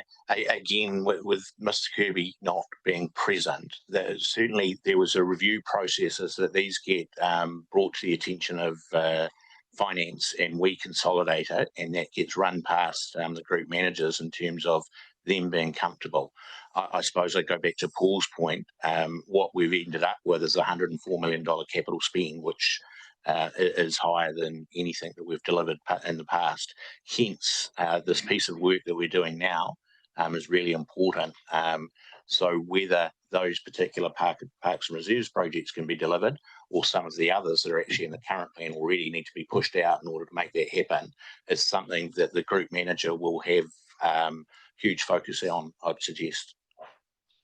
Follow-up question to me. So I'll tell you why this is important for me, because these groups are under funding challenges, and even more so going forward. If I take an item like, I'll pick on one here, Formal Gardens, 34,000. I'd hate to think that they're confined to the allocation of that within that category. And then when we've got things that we know are under pressure and other aspects in that group, that they're not simply, we have a silo, you know what I mean? How wide, and whether these have actually been looked on with those managers, or whether we are simply rolling them over because we don't want to lose the spend. In actual fact, it could be reallocated. I do wonder with some of those items whether they represent the actual true nature of it. But that's something for you guys to do and see. I just think, I look at some of these and think, crikey, that not priority for me. And it's not something that we've probably expressed around the table, how it's still in there, or might be looking a bit deep into it for this sort of report. But it does slightly concern me that I know when it comes later on, I know when we come to the next annual plan, whoever's here, I know some of this stuff is going to be down to the penny. And I look at some of these and I think, for me, maybe not enough scrutiny, but just a comment, nothing to change at this point, just how I feel about it. Thank you. Okay, thank you, Councillor Dakey. Councillor Greening. Thank you. Just making the observation, and maybe you can clarify for me. At 2.3, you refer to the net debt for the end of the 25-26 year in your plan being 304 million. Is that forecast or is that actual? Because in an earlier report, we're saying the debt cap was it 296? I'm just trying to bring back the numbers. 295 million was the policy limit. Yeah, through you, Mr. Mayor. Again, it's just financial years. So what we were talking about before was 24-25. This is carryovers into 25-26. So the 304 million is a forecast position, but well, a budgeted / forecast position. What will happen is that will get updated through the process that we're currently undertaking. And what's the forecast debt limit at the moment then? I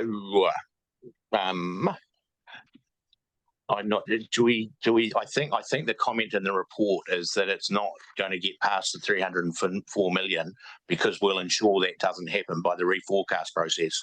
So I suppose at the moment, and actually we might even be specific, I think if everything happened, i.e. we spent 104 million, we might be getting up to 318, 320 million from memory. The reality is we're not going to be able to deliver on that. So it's incumbent on us to come back with a more realistic figure. Thank you. Okay, thank you. Thank you, Councillor Greening. Anything further? I'll just come back to Councillor Dacey. I think one of the challenges is whereas we've there's the capital bucket, and we understand the rationale, the reasons why things don't get proceeded with landowner approval, consenting, timeframes, all sorts of things impact on the capital program. And we have a thing in place, basically, that we don't fully fund the capital program because we have historically recognised that we don't fully deliver it. So we're ensuring we're not taking money from ratepayers in advance, as much as there's always a balance. You can't get it 100% right. I think more concerning is not delivering our operational program. And I absolutely think that begs the question, as if you come back with the same budget next year that you didn't use last year, the council should rightfully say, well, hang on, you didn't spend it last year. Now, you don't want the perverse incentive for people to just go out and spend the money. So again, this is this fine balancing act between getting the budget right, i.e., on the dollar, which is always going to be impossibly difficult across every single thing that we do, and sending the right message that we don't want to over budget just in case, but equally we don't want to see a whole lot of operational carryover, which actually add up to quite a bit of money. And again, so I just think going forward, the next council is going to have to, and it will be actually quite useful to, when we're debating future budgets, to reflect on this report and what wasn't spent, and some of them are relatively small sums of money, I get that, but when you add them up, they're actually not a small sum of money at all. So I think that is something in terms of, as we go through future processes around annual planning, 10-year planning, reflecting back particularly around the operational cost of where we haven't met budget. Then there must be rationale and reasons behind that, but it is quite important to consider that amongst the big capital items, which we probably spend more time and focus on. With that, I will look to, if the resolution be moved and seconded, I will put the resolution. All in favour, please say aye. Against, carried. Thank you, gentlemen. Mike, you can stay where you are because you have the next report, which is the LGFA annual report and annual general meeting. Through you, Mr. Mayor. This is a routine report. It comes to council at this time every year. It's been another good year for the LGFA, and that's reflected in the LGFA's CE's commentary, which is included in the report. There's nothing special going to this year's AGM. So in the past, we might have had changes to foundation documents, things that require particular attention to detail or attention to the changes. There's nothing going forward to this AGM, so it's a very routine AGM. In terms of the resolutions for the AGM, the LGFA Shareholders Council has reviewed those and they are supportive of the position that's been put by staff. It's actually the LGFA's Shareholders Council's position. Just a note that I sit, as many of you will be aware, on the Shareholders Council. So we have a seat at the table in terms of what's happening with the LGFA. As I move into my new role, Leonie Ray will be picking up this council's seat on the LGFA Shareholders Council. That will still ensure that we have a seat at the table, which is very useful for understanding what's happened both across the sector and with the LGFA itself. There's nothing else I need to bring to your attention in regards to this report. Quite happy to take any questions. Thanks, Mike. Anything in relation to the report? Deputy Mayor Brian. I'm happy to move the resolutions. Okay, thank you. Just like to thank Mike for the work he does around this, and it has done for pretty much since he's been here and stand in the time. So, and certainly reflect that is we're really good at decision to go with this and be one of the founding shareholder councils, and which I see we're up again to be renominated for that position. So good stuff in my opinion. Saved a lot of money over that time. Thanks, Stuart. Is there anything further? If not, I'll put the resolution. Barry, I think. Did you second the resolution? Celia. Oh, Celia. Sorry. Celia it was there. Yeah, sorry. Deputy Mayor Brian, Councillor Butler. All in favour, please say aye. Aye. Against? Carried. Thank you. Before you hop away, Mike. So I know we have an extraordinary council meeting coming up in whatever it was, sometime in early October. But this is our last kind of full council meeting. I'd just like to acknowledge Mike. I know he's dressed up for the occasion. Specifically to highlight the fact that, you know, as you're looking through the list of criteria for CFOs or financial officers, a degree of Scottish blood can be important given their historic association with being Scrooge-like. So frugal. Mike joined the council in 2013, I think, from Gisborne Council, and has kind of been, I guess, in charge of overall in charge of the financial part of council since that time. That happens to have corresponded with some immense challenges, which are continuing today, as we discussed previously, around local water done well and the cost of infrastructure and a zillion and one other things. Stuart touched on his role in the foundation of the LGFA, and you've been on the board of the LGFA, I think, since its inception. And as Stuart mentioned, a lot of the financial challenges that we face would have been significantly more challenging had we not had access to the LGFA in terms of borrowing. And I think the initial recommendations that we were provided and our choice to be one of the founding councils, shareholding councils in the LGFA was certainly one of the, you know, the good decisions that council has made over that period of time. Mike's obviously overseen a whole lot of challenges, the biggest of which, and the unavoidable elephant in the proverbial room, is the Waimea Community Dam project. And again, without wanting to relitigate the whole thing, it has been a huge financial challenge, and that's both for ourselves and other shareholders. And it's not something that we can kind of look back on with any great degree of satisfaction from a financial perspective. However,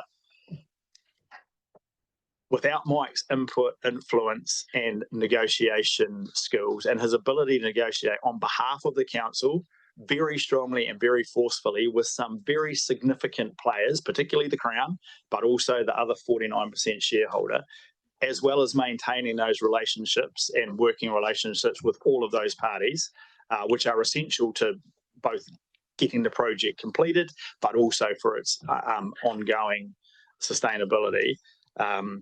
No one, I doubt anyone knows more about that project and what underpins it, the complexities that sit behind it.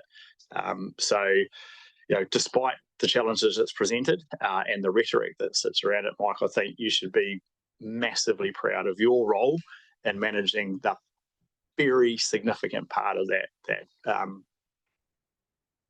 that you were responsible for, and the information you provided us, the feedback, and your willingness to take the council's position back and fight to ensure that we got the best deal we could in challenging circumstances. I think everyone should really appreciate that. They may appreciate that somewhere further down the track, but I think it's definitely worth acknowledging.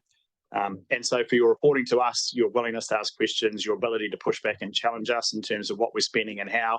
I know you and I don't have a complete agreement on the joys of funding, cash funding depreciation. However, other than that, your service to this council has been exceptional in incredibly challenging circumstances. So thank you very much on behalf of all of us.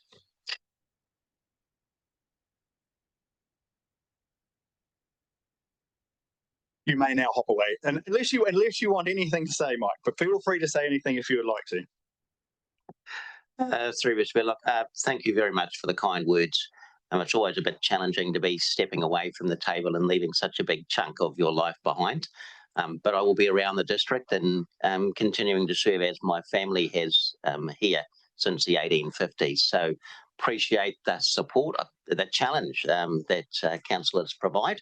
I think you ask really good questions, you ask probing questions. I think it's been quite a journey. And I'm very pleased to see the council in the situation it is now. Yes, you have a very significant range of financial challenges moving forward. We only saw that this morning when we had a look at that local waters done well, what that might mean for our community. But thank you for your support.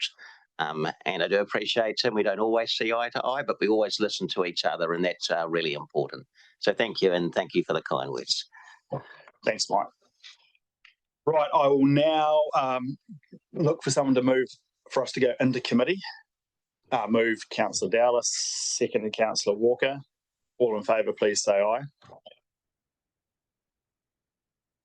And just before we get in, so the first item we'll take is the stormwater related one. So because of David has a time constraint, welcome David and Mike. So we'll just wait a couple of minutes till we get everything sorted.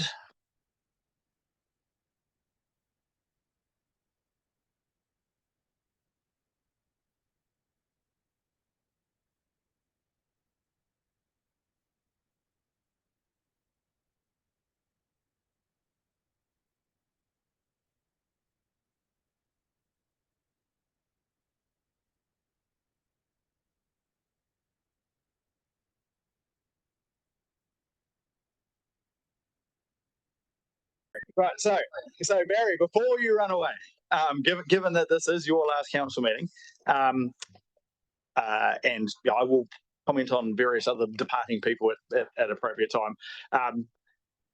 You've been in this role a couple of times, quite bizarrely having escaped, then to put your hand up to come back is always something I find somewhat bemusing. However, I really do appreciate the contribution that you've made over a long period of time. And if I think back to how different things were in 2007, which I think was your first term on council, things have changed dramatically in terms of what we do, but more how we do it. Now, we're still providing a similar range of services, but how we go about it and the degree of complexity that's come in that time frame, is enormous. And so I'm sure you have noticed the difference in your second term compared to probably your first stint on council.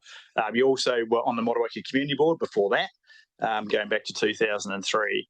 And you spent some time as the Deputy Chair of Engineering Services under the indomitable, redoubtable, Councillor Trevor Norris.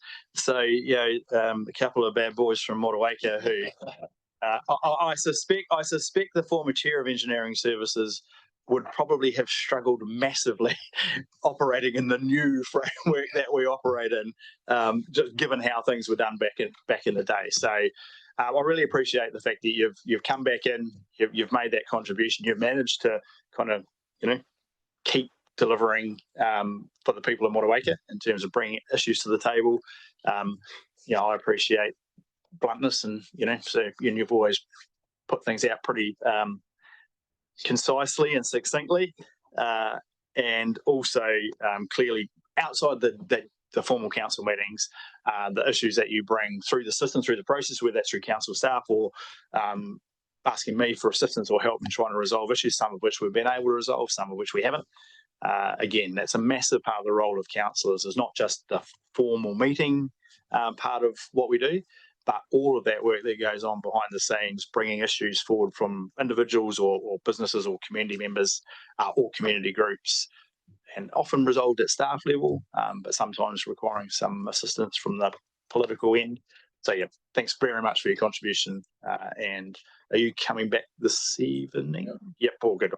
People, I've got to go. One of my really good friends, Mike Kramer, passed away, said that I've got his funeral this afternoon. So yeah, thanks. See you tonight, though. Yeah, so we will see you this evening. All right, cheers, Barry. Thank you very much.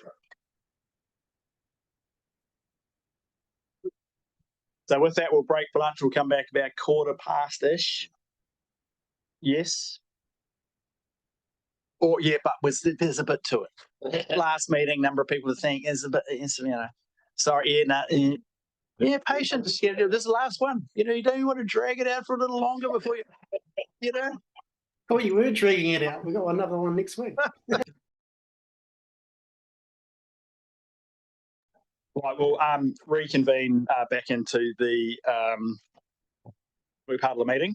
So the last thing to consider on the council agenda is my report, and I'll get through the kind of basic bits of it. I would just like at this stage to welcome Deputy Mayor Bryant's three daughters, so Catherine, Sarah and Emma. As usually befits family occasions, sons tend to be, slightly daughterly on the thing. So, He's coming. yeah. So, but thanks very much for attending. And I'm sure Stuart had an inkling that something was up, but probably didn't know quite what. So, really appreciate the three of you taking the time to come along and support Stuart today. So we'll go through the basic parts of my report, which is pretty much a bit of an overview of some of the things that we've achieved over the course of the year. It's not exclusive list, but I guess it highlights the fact that we spend an awful lot of time in this room and in meetings and making decisions. And it's always worth bearing in mind that despite the criticism, despite the contention, despite the issues that don't go well or don't work out quite how we might have anticipated or perhaps hoped, there is an awful lot of stuff that gets done by this organisation every single year and every triennium. And whether you're here for one triennium or some people more than one, a lot gets done. And even if it's only a 3-year contribution or commitment, I think it is really worth reflecting on how much gets done across such a massive range of different things that we have responsibility for. And also highlights how important it is that the working relationship between us around this table and the council staff, who ultimately deliver all of this. Ultimately, once we've made decisions to provide budgets, gone through those debates and discussions, it falls to council staff across all of the range of departments that we have here to then go out and implement that. And it's not until that happens that communities can see the benefit and the outcomes of the discussions we have around this table. So I'd just like to highlight that. I'd also like to highlight the fact that over the course of the year, a number of people particularly assisted me. I'll come to those who are leaving in a minute, but Councillor Walker, Councillor Ellis, Councillor Mailing, who have stepped in for me and Councillor Mackenzie in multiple different locations, often at relatively short notice for one reason or another, to attend things that they may wish they were doing something else on the day or the evening that it required. But I really appreciate all of your support particularly, and then more generally the support around the council table as we've worked through a whole range of what have been, many very challenging, difficult issues, and the way that the debate's been undertaken, the discourse and exchange of opinion. And I think, from time to time it's mentioned that perhaps there isn't the contention or that people might expect to see, unfortunately, in government, where things are more divisive. I actually really appreciate the fact that we've managed to have some really tough conversations, made some really difficult decisions in a really constructive and positive manner. I really hope whoever sits in these seats going forward can, at the very least, maintain that approach to debating issues and challenges that they will inevitably face going forward. And just before I come to the kind of farewell components, there is the Mayoral Relief Fund update there. So just noting that yesterday, Robin, was the final meeting of the Mayoral Relief Fund, where we made the last decisions around those contributions to the applicants. So that means the fund has been pretty much used up. It's gone out to a wide range of people, a whole different lot of impacts, as I guess those of you who have followed the whole event and the aftermath will understand that the impacts have been many and varied across a big part of the region. And Stuart has been the representative of the MPI part of that funding, and those decisions were also made yesterday. And again, like all these things, oversubscribed, there's never enough money. And it is, at the end of the day, just a contribution and recognition to the impacts on people. And there will ultimately, in the near future, I think we agreed this side of Christmas, there'll be a wrap-up report which brings together and will go to both councils. So I'd just like to thank Deputy Mayor Bryant, Mayor Nick Smith. Yeah, I'll get to Jim as well. Councillor Walker and Councillor McKenzie, who sat on that through about 4 or 5 meetings where we distributed that funding. And it's really challenging when you really are comparing apples, oranges, pears and pineapples. Renee as well. And to Robin, Jim and Lynn, who did all the administration and provided the recommendations. And again, unfortunately, Jim Frater has had to perform this role multiple times now over the years. And it is really difficult to try and find that balance between very, very different applications with very, very different impacts that are nevertheless very impactful on the people who it affects. So I'd just like to thank all of those people. So I think in terms of the bits of the report that don't revolve around farewells and contributions, Well, that is it. About the MPI. You may. Personally. So thank you, Tim. So we did that yesterday afternoon and it was a huge effort. We had Tim from MPI and Wayne Lanford from Federated Farmers. There were 90 applications applying for in the order of $4.5 million and we only had 340,000. So proportionately they were all paid, contributed an amount of money relative to what they'd claimed, around 10% of what they claimed. So as Tim alluded to, it is a contribution, but it's certainly not going to cover all their costs. And huge amounts of claims from, I think the highest one was 262,000, and who notably got the highest amount allocated. So right down to $10,000, the minimum pay, it was $1,350. So, but all of this will come out into some media statement in the future from MPI and ourselves. Thanks, Stuart. So with that, unless there's anything else that I would like to add on any of the topics that I've covered already, I will move to the kind of recognising those councillors who are departing, have decided not to seek re-election, possibly wisely, given the challenges. So I'll start with Councillor McKenzie. Christine's been Moutere Waimea Ward Councillor since 2019. Deputy Chair of the Operations Committee, Chair of the Operations Committee, member of the Joint Shareholders. You've been a passionate advocate, and this is, I guess, a theme across everybody, but a passionate advocate for your ward, particularly for the Wakefield community and particularly for the Wakefield Brightwater Community Facility, which I have no doubt you will continue to watch with a great deal of interest as to its progress. As I've touched on, stood in for me on a number of occasions and different things, including doing citizenship ceremonies. It's been really beneficial to have your financial background. Obviously, you've got a huge background in financial management and central government, and having that as one of the skills around the table, I think, is really, really important. And so bringing that contribution to our debates and discussions has certainly, I think, assisted all of us. And your ability to ask questions of those who are responsible for providing us advice in that particular area, I think, has been hugely beneficial. So yeah, I've greatly supported this, greatly appreciated the support you've provided me, but also the contribution you made around the council table.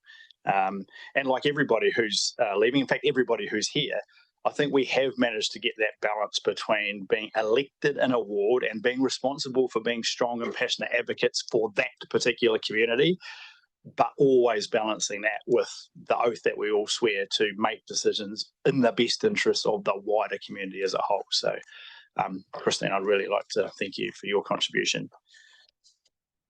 Next up, Chris. So Councillor Hill, again, been on council representing the Golden Bay ward from 2019 through to 2025. Chaired the Environment and Regulatory Committee. One part of that has a great deal of positivity about it. Like, you know, the environment is one of those things that we all value, and people appreciate the contribution that we make as an entity to managing that.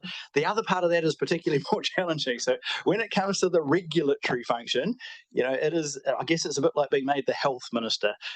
It's really a massive no-win job. You're constantly in the position of potentially being between ratepayers. So whether it's dog legislation or any of the other many bylaws that we have to pass, there is always two very distinct sides. And then when you get down to the compliance component of regulation, then you are inevitably put between different ratepayers, both of whom have expectations of the council supporting their position. So I've really appreciated the way that you've approached that particular part of the role. You've also contributed through the Golden Bay Community Board prior to, during the course of that time as well, the Joint Shareholders Committee. And I guess the one thing I'd really like to touch on is your support to me as we've worked through what I believe has been a genuinely positive direction in our iwi relationships.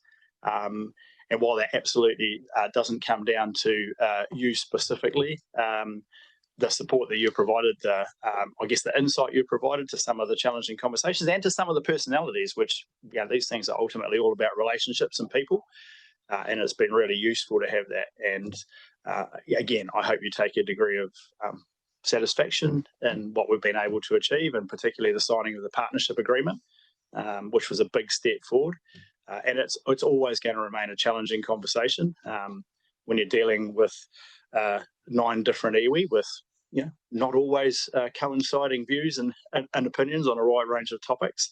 But we've come a very long way, and I'm absolutely convinced that you're a significant part of helping all of us collectively achieve that over that period of time. So thank you very much, Chris. Dan, again, 3 years on council, and as I touched on earlier, this is one of the things that there are people who contribute massive amounts of time to this job. But even if it's a 3-year stint and you come in, and I know you came in with the very best of intentions and a willingness to make a positive and constructive contribution, which is what you've managed to do over the period of time, I know you wish you could have achieved more, and there's probably a couple of areas of focus that you would have loved to be able to have more impact on. You've been a great advocate for youth. I think you're pretty sure you're the youngest councillor on the council during this term. And again, as one of those demographics that, I'm not entirely sure that's right. But yeah, we talk a lot about demographics and who's represented around the table and the mix of people that we get to contribute to decision making and how that reflects our community. And again, I think you've brought a different perspective and point of view that's really valuable around the council table. I know it's been a massive learning curve, and you've had a whole lot of challenges outside this room that you've worked through, but you've continued to make a contribution to turn up, to attend regularly, and to provide that input on behalf of the community that you represent. And again, like everybody else, really consciously making decisions that are in the best interests of the district as a whole. So thank you very much for your contribution. So it just leaves one last person, I think, for me to cover, and Councillor Dowler, who is not here now, who had to attend a funeral. So I provided some comments to Barry before he left. So I just want to acknowledge his contribution again over quite an extended period of time, both on the community board and then 2 separate stints on council with a gap in between. So last but by no means least, and it is fantastic to have your daughters in attendance, Stuart. So Deputy Mayor Stuart Bryant, who joined the council quite some time ago at the tender age of 40, who was then the second youngest councillor behind somebody else on the council at the time. Not sure who that would have been. And then has subsequently been re-elected 8 times over the intervening 26 years. During that time, you're also, when you start out, you're still a full-time farmer, operating a farm up at Tapawera. Your wonderful children were considerably younger than they are now. And so, you had that challenge as well. And obviously crucial in that whole, allowing you and enabling you to make the contribution you did. Joanne was a huge supporter. I'm not sure if she's still a great supporter. In fact, I'm rather sure she's quite a great supporter of you not standing again. Certainly for a long period of time, she was a strong supporter of you being involved in the council and raising the family and helping support in the farming side of things. So Stuart's represented the biggest ward by miles in terms of geographical spread, and it's covered a lot of very different communities, and met those challenges phenomenally well. The amount of time that I can't imagine the kilometres you've driven over the years, covering that region, and meeting at night, meeting during the day, combining that with coming here. Ultimately, you've been on, I think, pretty much every committee in one way, shape or form. You've chaired committees on the council, and the contribution that you've made goes way beyond kind of attendance and miles travelled. And so I've got a number of, I guess, comments here from other people that I'm going to read out just because I think it reflects the fact that over 26 years service, you interact with a massive range of people. And so I'm just going to read some of them out. So former councillor Julian Edgar says, Stuart's universally regarded as a great bloke. While that might sound unremarkable, there's nothing unremarkable about that label. People know that he'll be honest, he'll listen, he'll advocate and support them, work hard, guide and advise them, and having read and understood the breadth and depth of issues. Evan Bagent, who's a long-standing friend and constituent, says Stuart's not loud, he's not attention-seeking, he's a specialist at working behind the scenes to make sure things get done. Stuart always treats others with respect and courtesy, maintains confidentiality so the constituents' privacy is always respected. He is a quiet leader. West Coast MP Maureen Pugh, Stuart's commitment was obvious when attending to his remote communities, and with that he drove thousands of kilometres many times at night and in treacherous wintry conditions. Nelson City Mayor Nick Smith, Stuart's a long-standing and hard-working farmer, public servant who has strong connections across all facets of society, well-researched, personable and a straight talker. Stuart makes a valuable contribution wherever he goes, whether it's a community meeting, at the many community associations you're responsible for attending, or at a select committee meeting in Parliament. Councillor Mackenzie said that Stuart's also played a role in ensuring that newly elected members understand their role and they always have access to information, always happy to assist with understanding of what are sometimes complicated decisions, and he has done this in a professional and unbiased manner.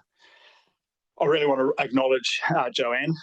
So again, as I said earlier, taking on this role when you are running a full-time farm, raising a family, is not to be underestimated. And while the job back when you and I kind of started was somewhat simpler and perhaps, well, certainly less complex and probably less time, certainly less time consuming, and didn't have some of the significant negatives, I'm not sure either of us would have survived if social media had existed in 1999. But yeah, in order to achieve that and to stay in it this long, you need a massive support network, and whether that's Joanne, obviously your family and your extended family, really want to acknowledge those people. And just lastly, I guess from my perspective, having started pretty much similar time, more recently, certainly the last 6 years in your role as deputy, that the support you've provided me, the kind of unconditional support, we haven't always agreed all the way through. In fact, our council term, there's been things we've disagreed on and debated and ended up on different sides of, but you've always had my back, and most particularly in recent storm events and for a period of days where I had some other challenges, having the confidence to literally just hand over to you and know I didn't even have to think about anything, that you were going to take care of whatever needed taken care of. And then I think what other people reflect on through that event is it's hard to overestimate how important it is to understand your community down to the individual people who live up certain roads, the things that the system just never knows about. It can't, like it's not possible to know.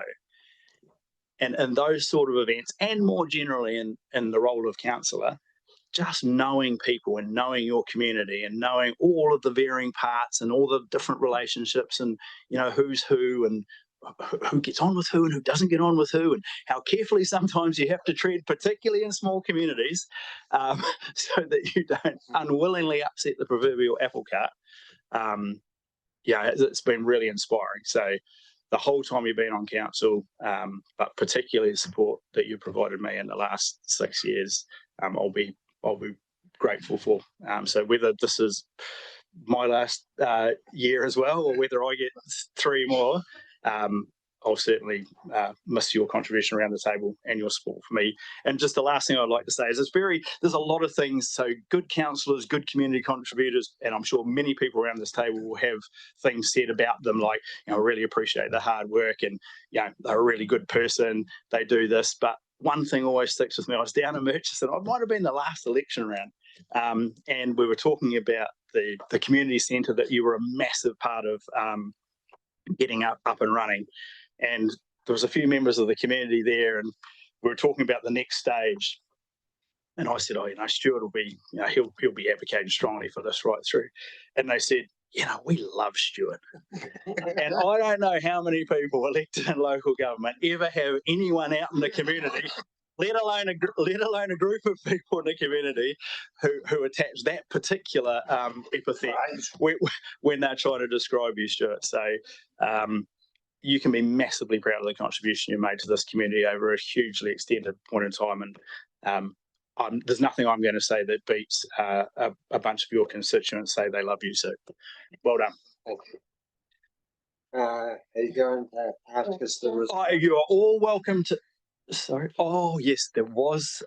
No, I will take now because your daughters did request an opportunity to say a few words. So while we're focused on you, Stuart, before we go to anyone else who would like to mention anything, including those who are leaving, if you would like to come up and say, or you all come up and sit at the table. I think that's probably what Joanne was asked lots of times. Just put dinner in the microwave.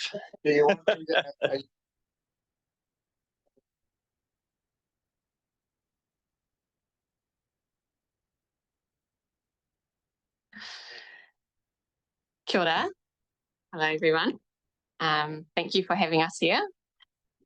I've got a couple of words that I'd like to share about Dad's retirement. But first, let me introduce ourselves. So we have Emma, the eldest, Sarah, the youngest, and Catherine, the middle. So we have a nurse, a reserve bank, and a Meridian Energy. So people, planet. And that's enough about us. This is about Dad. So I remember. We don't. It's not about us. It's not about us. I remember when Dad won the by-election for Murchison Lake wards, and we were all really happy for him, but we really had no idea what we were getting into and what that really meant. The first obvious change was the amount of mail we received. All the council agendas and reports arrived by mail. And then this big blue folder titled Making Good Decisions arrived, which got a lot of his attention. We got a new phone line, a dedicated fax line, and the usual phone line was much, much busier. Somehow we are now coming to the end of 26 years of Dad in this role, which is crazy. There's been a few changes in that time. Physically, Dad has a lot more grey hair, a few more wrinkles around the eyes. He's been through a few pair of glasses and a couple of hearing aids. The snail mail has reduced significantly, and Dad now uses terms like, you're on mute, or let me arrange a Teams meeting.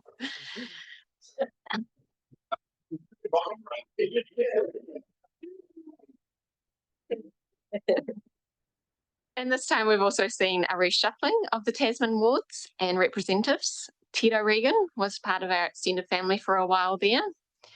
We've seen a near amalgamation with Nelson City Council, and we've seen several great mayors that Dad worked under and always spoke so highly of. John, Richard, and now Tim. But it's not my job to stand up here and tell you about the council history of the last 26 years. My story is to tell you about what it's been like inside Stuart's family for the last 26 years while he's held this position. I think the first word I could use to best describe this is proud. As a family unit, we are immensely proud of Dad. Amongst all these council changes and the other things that Mother Nature threw at him, floods, fires, cyclones, Dad got up every day over the last 26 years and maintained his role of a community voice and contact. He listened to his community. He spoke on their behalf. He sought solutions when he could. He arranged technical support when it was needed. As children who work in the public space where we deal with developers and neighbours and local iwi and upset people and excited people and confused people and overwhelmed people, it takes a lot to show up in that public space. I'm sure you're all aware of that. I remember the amount of phone calls we got over the years on the home phone. These phone calls would vary in content. Some would be about funding support, council rates, some about the state of the road at the back of Batten, even a constant caller complaining about a dog barking next door. Through all of this, Dad picked up the phone every single time. Even 10 years in, when we were graced with caller ID, he still picked up the phone. We've seen Dad support the establishment of community facilities, turn up to sports games and barbecues and be a face for his community. We've seen him in the paper and we've seen him in the news. Every time there's a little feeling of, that's my dad, inside of us, and we are so proud. I think the second word I would use to describe our perspective of Dad's time on the council is long-standing. Obviously, there's a bit of obviousness to this one. He's been here 26 years, duh. But there are other elements to this. Every re-election, Dad still hyped himself up for an election campaign. For the first 3 years, this was non-existent as he was re-elected unopposed. But he still brought this energy and excitement to a new term. He was excited to find out who his colleagues would and who was returning to the ring for another round.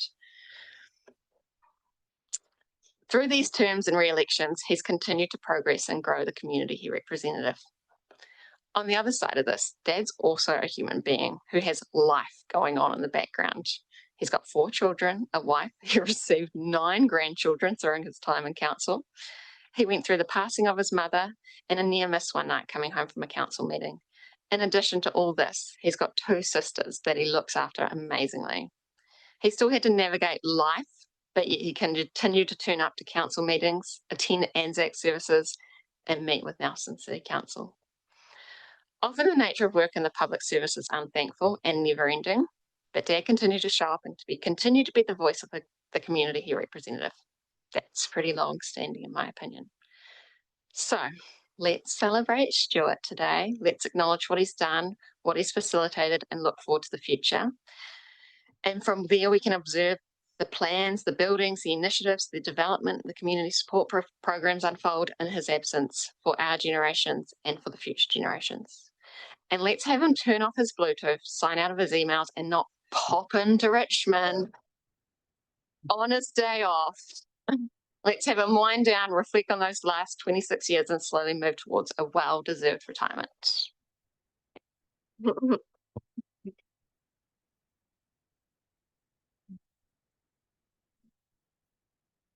Thank you so much.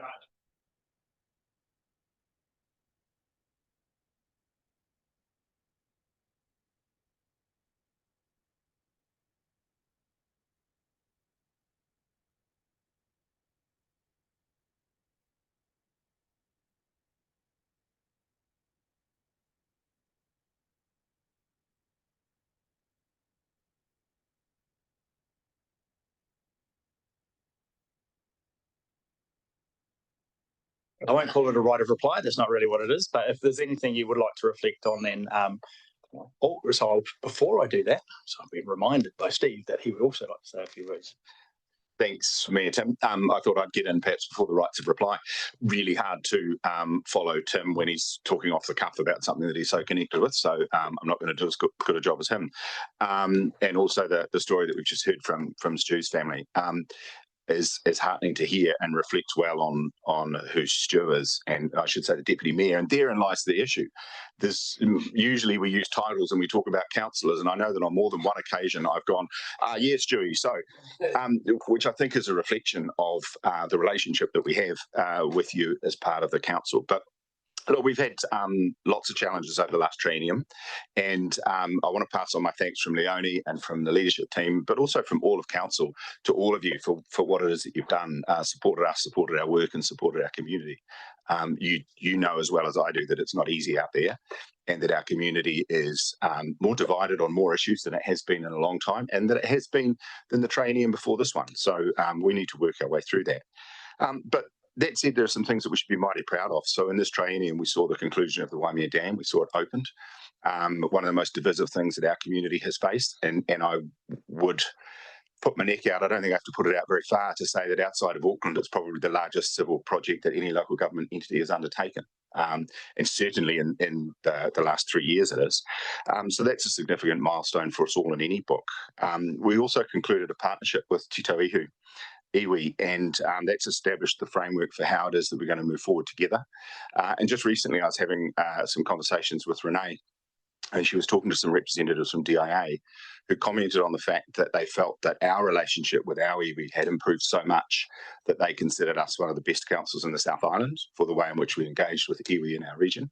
And also they thought that we were probably up there with some of the best in New Zealand. And that's something which has largely come about in the last 3 years. We certainly made great inroads when Janine started 2 terms ago. But the last 3 years have seen a real shift in the way that we engage with iwi and the partnership that we formed. And we might have lost the tug of war for hospice with Nelson City because they, employed a few dubious tactics and they won the physical tug of war.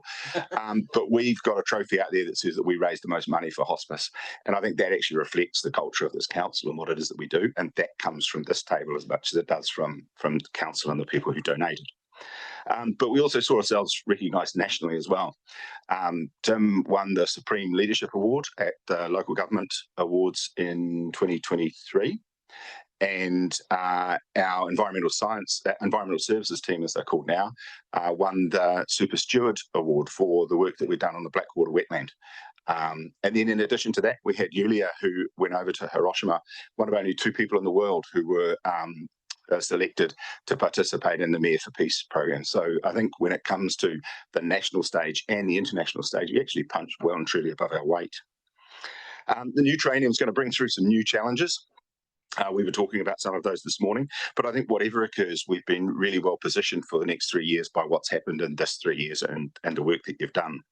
And so I suppose if I reflect on the councillors who are leaving, Stu, I didn't have much to say. 26 years commitment is something that few can match, apart from the man beside you. And then I figured that that's probably longer than most people get for a capital crime. So I don't know how you feel about that, but perhaps now you've got parole, right? So you'll have an ankle bracelet on you and you won't be allowed outside tap.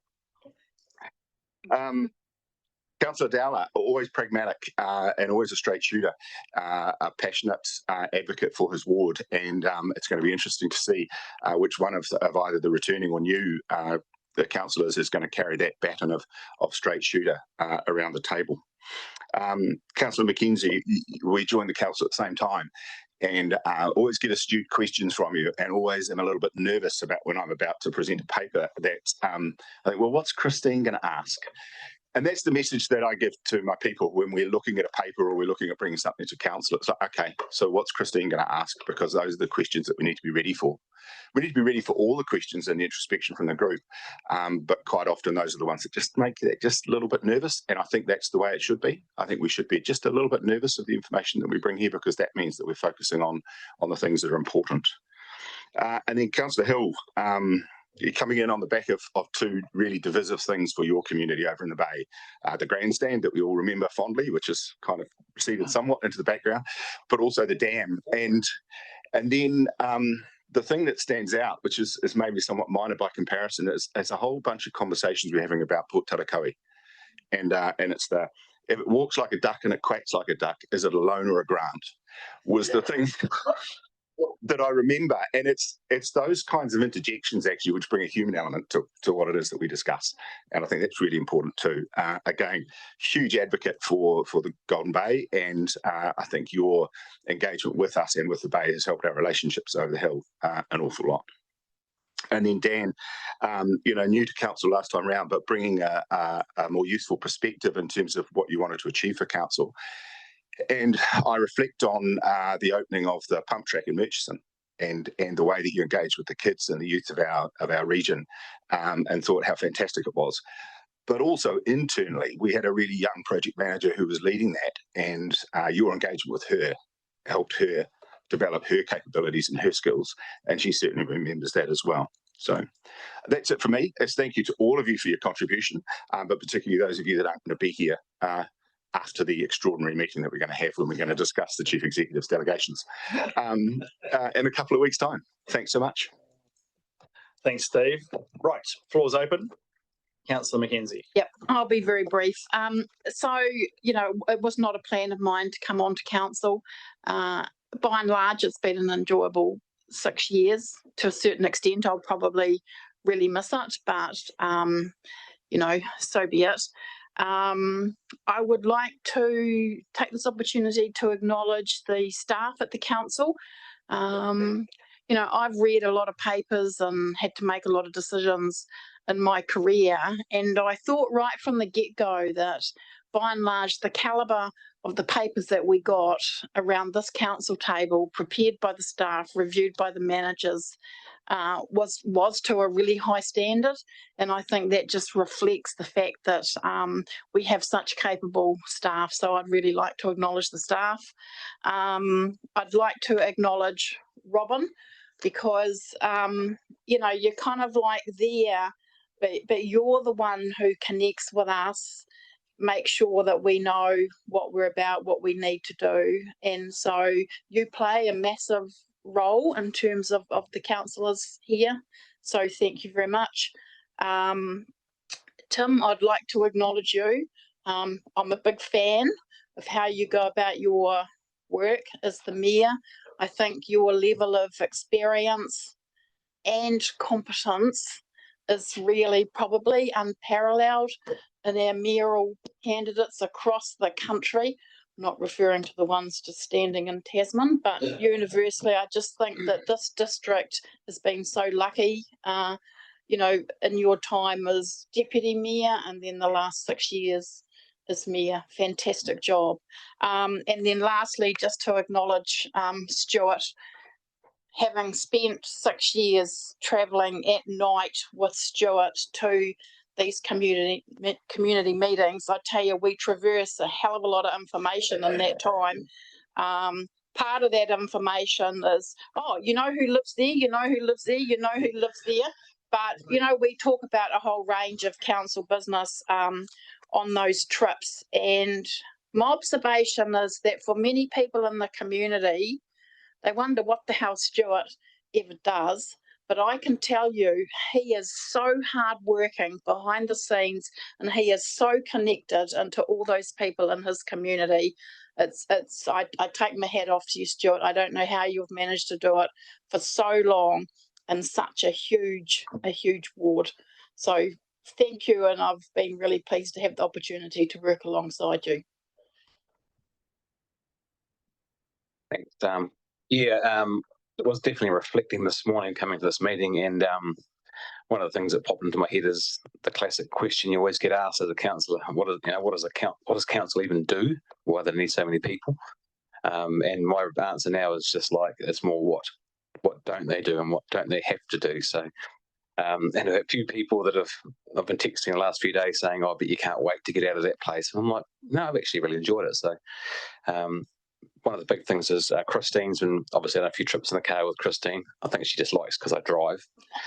But she's been really good to me, a great mentor, and everyone else has actually been really good. So, and obviously Robin and her team, putting up with my my ways. I'll say no more than that. But yeah, and obviously just good luck to everybody, and really appreciate the time here. And yeah, you may see me one more day, one day, sometime. Thanks. Ai kia ora tātou, tēnā koe matua, ngā mihi nui ki a koe. Ooh. It's a funny job, isn't it? We're very ordinary people, like very, very ordinary people. And we're working in a business that is really complex, depth and breadth of so much going on. And someone said to me the other day, what does council even bloody do? what are you even doing over there? All those people, same thing, you know, and but there's a heck of a lot. And having a look at next week's ENR meeting agenda, it sort of gives a bit of a glimpse into the depth and breadth in there, I thought. And, you know, like you, Christine, I've always appreciated the not just the expertise of staff, but the talent and the commitment and the ability and the choice to work in this organisation when they could be doing other things. And I think we've been, I've felt that I've been served, you know, with a excellent level of service in terms of reports and information and willingness and availability.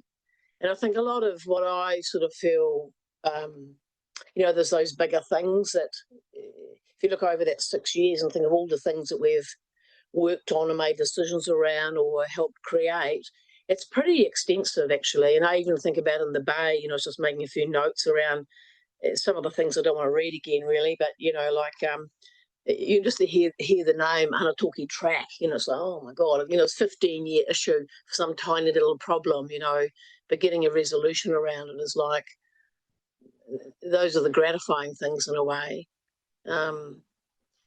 Yeah, and helping people out, I think, that have just got small issues. Someone on a mobility scooter goes up to Tākaka every day for their up the street for their coffee, and there's this bloody thing in the pavement.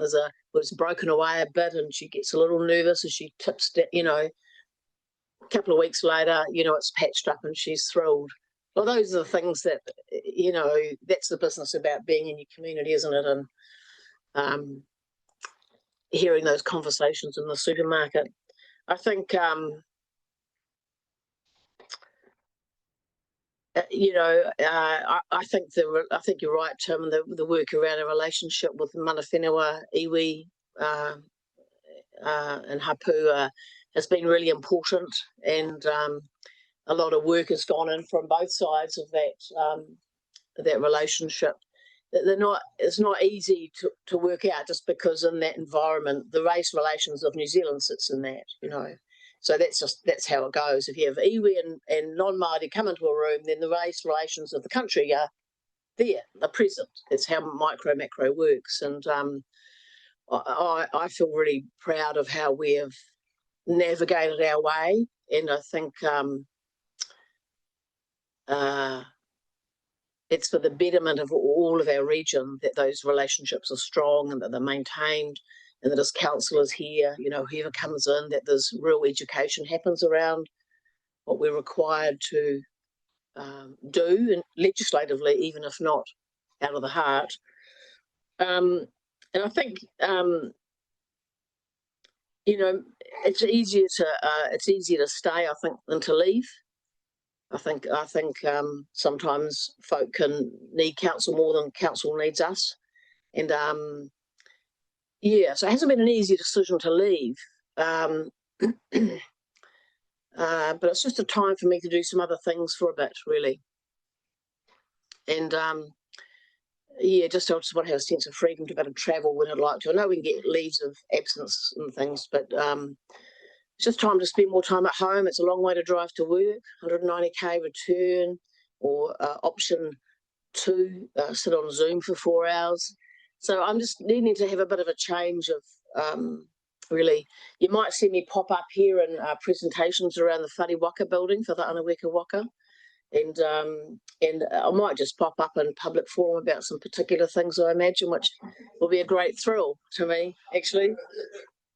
And I think that, you know, it's a really interesting work, and like it does interest me a lot. And I'm a bit of a political beast, and it you know, I won't count out that I might revisit in the future.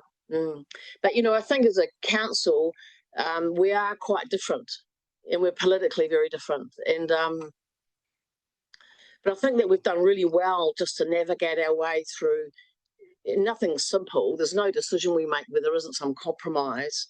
And I just feel very good about how we've managed our collegial approach to all the things that we've done. Thanks, Tim. You're a good leader, and nice balance of a good thinker and a down-home country boy, really. Yeah. So your groundedness you know, in the region and the land and your community really helps us all because you bring that sort of pragmatic, caring approach to here. Kia ora. Thanks, Chris. I better go. Why? Really your show, Stu. So. Yeah, so thank you. I do feel very honoured and very special that someone arranged my daughters to turn up here. I was a little suspicious when Emma didn't have anything particular planned this morning for the day, and I'm thinking, oh, that's unusual for her.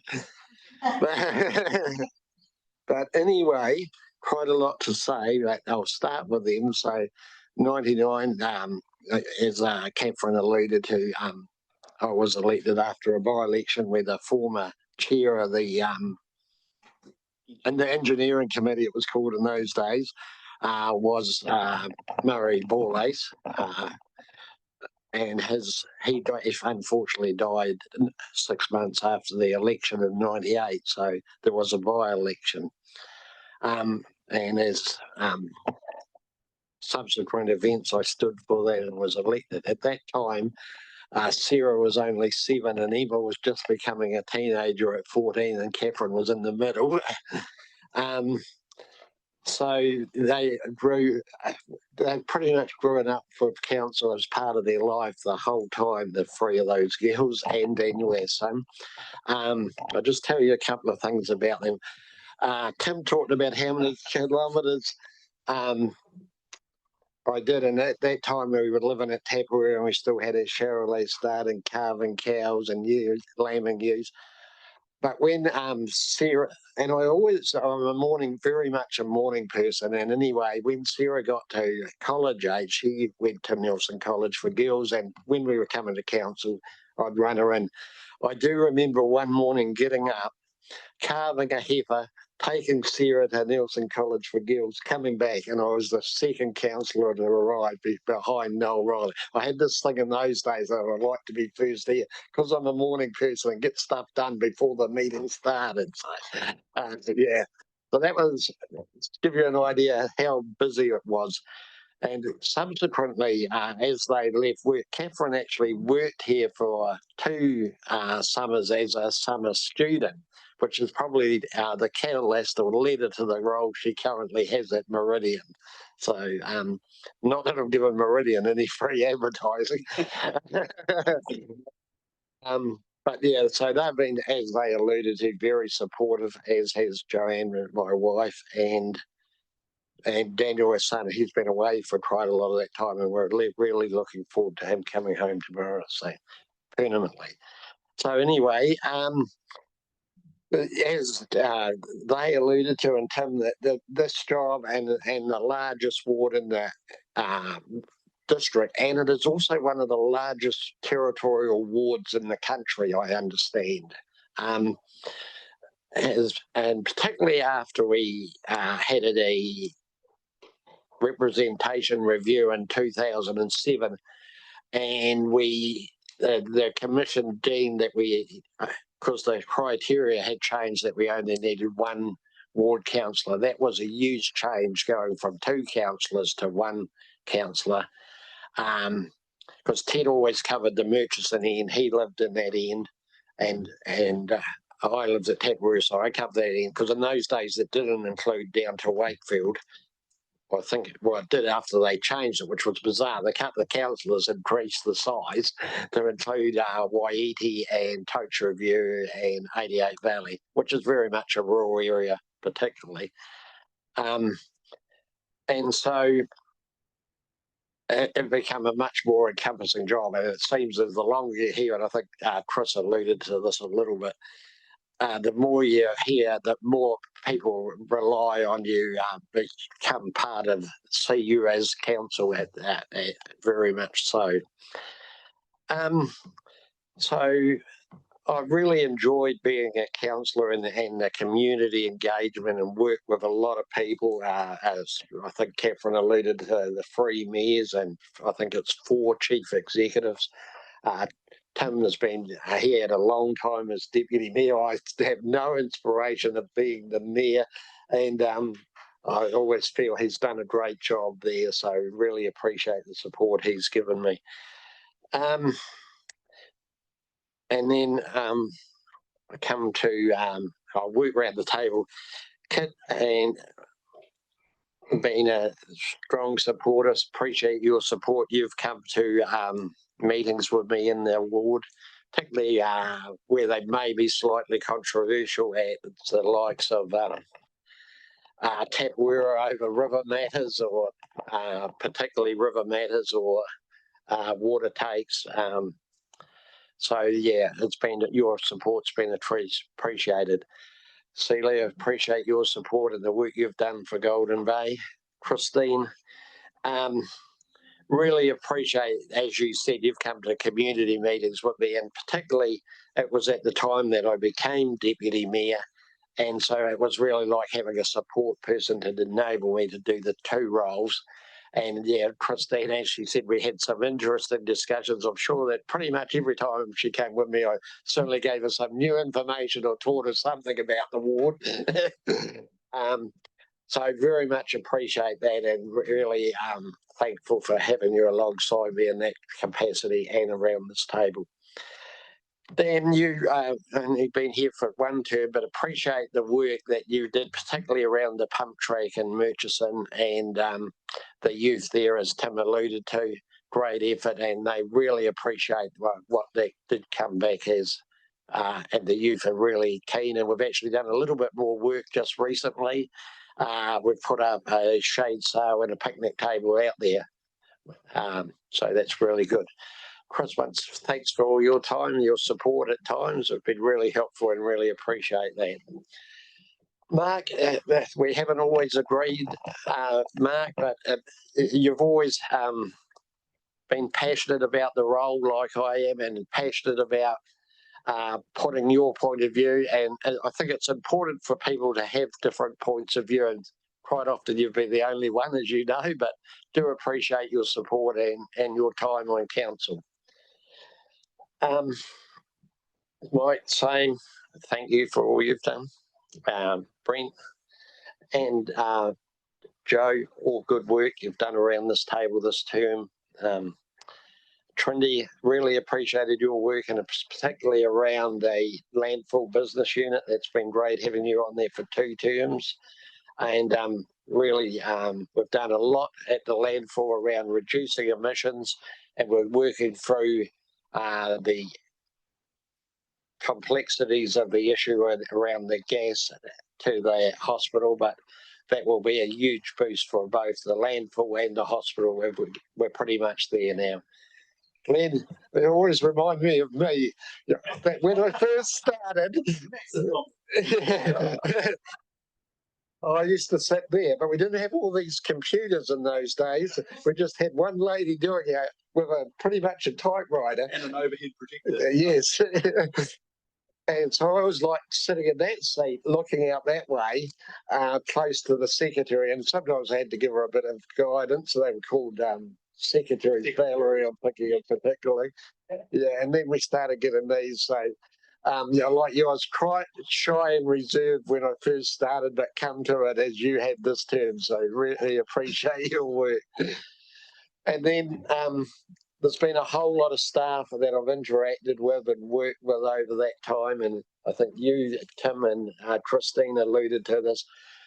The work I really enjoy is working behind the scenes, getting stuff for the community. And I will name the person here, in this case, Tony Strange up in reserves. We had a bet that we wouldn't get, we'd have been working on the playground for the Murchison community for quite some time, ever since it was supposed to be part of the pump track that we built down there.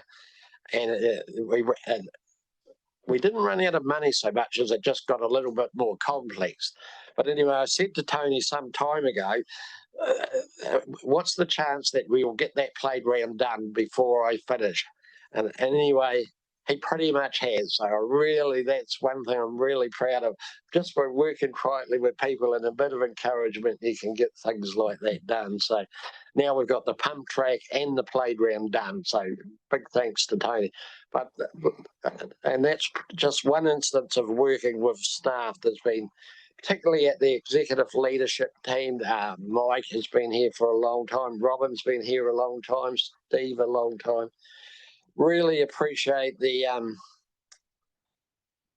work you've all done. And I think, Robin, you've becoming one of the longest serving staff members now and doing that role and supporting councillors, and we've supported each other through some tougher times and some easy times at times. So really appreciate that.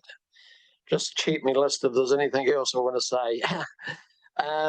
No, I think pretty much that covers it. But yeah, as Tim alluded to, Catherine alluded, it's all about working with the people and knowing how people get on. And even when I went to get lunch today, and I'll tell the girls later who it was, they might have even, but it was one of the chattier ladies at Tapawera, and I wanted to get back because I knew.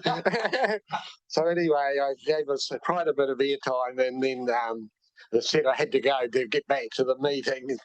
But it's those little discussions that you have that are a huge part of your work as a councillor.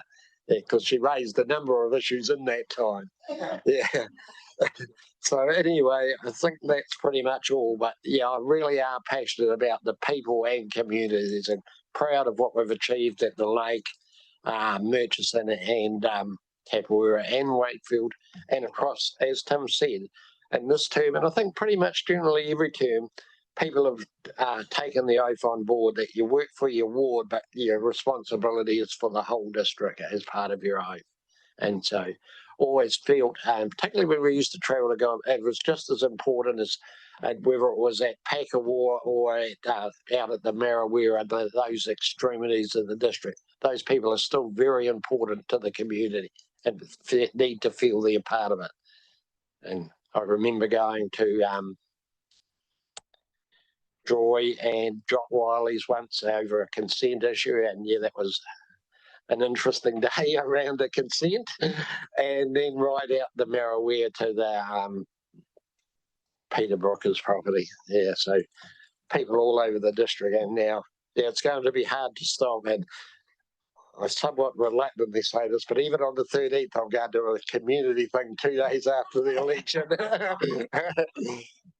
I'm not sure if that's as an ex-councillor or an existing one, but anyway, we'll still do it. So once again, just like to reiterate this, to really have support, appreciated the support of Joanne, particularly in the early days. She was a great, making sure it was organised, getting to work, and she's continued to work right up until today. That otherwise I expect she would have been here with the girls. And the girls, particularly, Catherine particularly is probably the most interested in politics, and the other two perhaps not so interested. So great that you've done that and are here, and thank everyone. Thank you.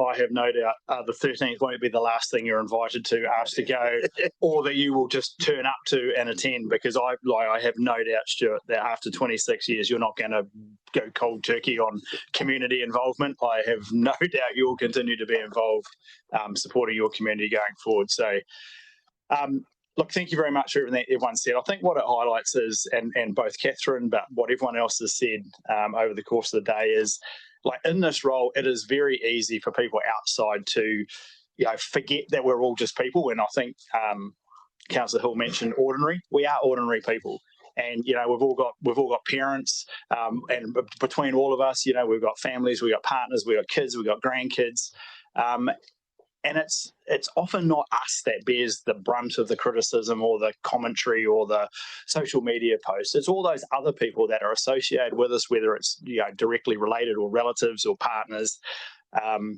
through to those who just know us and are our friends and supporters.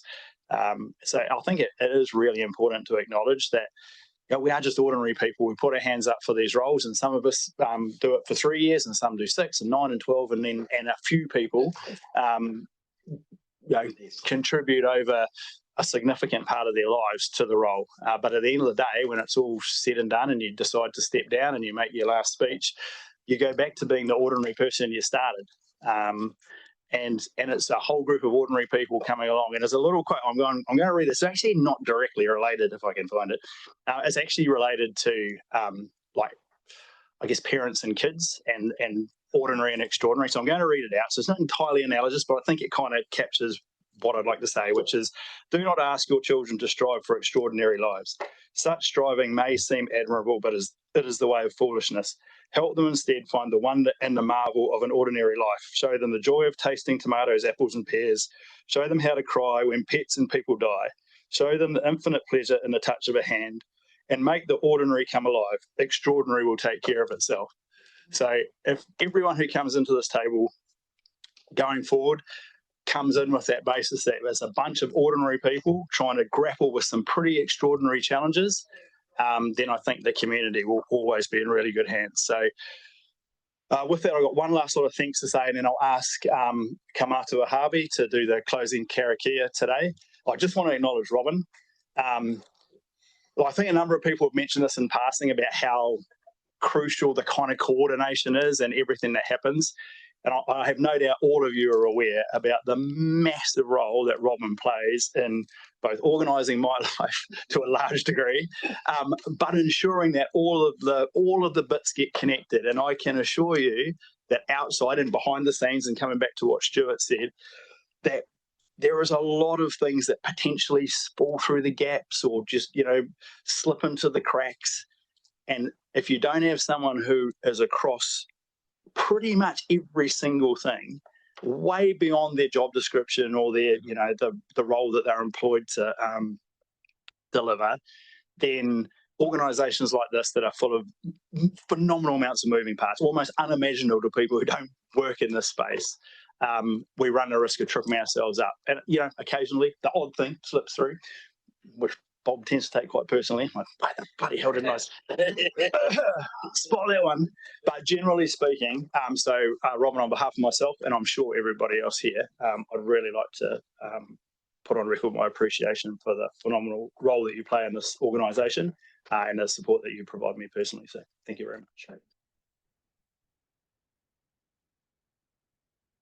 So with that, oh, sorry. Oh, I'll get you to do this, Stuart, as your last kind of, you'd like to move the receipt of my report? I will do that. Thank you very much. I appreciate it. Is there a seconder? Councillor Shellcrest, thank you very much. I'll put the resolution. All those in favour, please say aye. And now, Harvey, I would like you to come forward and close this last council meeting with karakia.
Good, Harvey.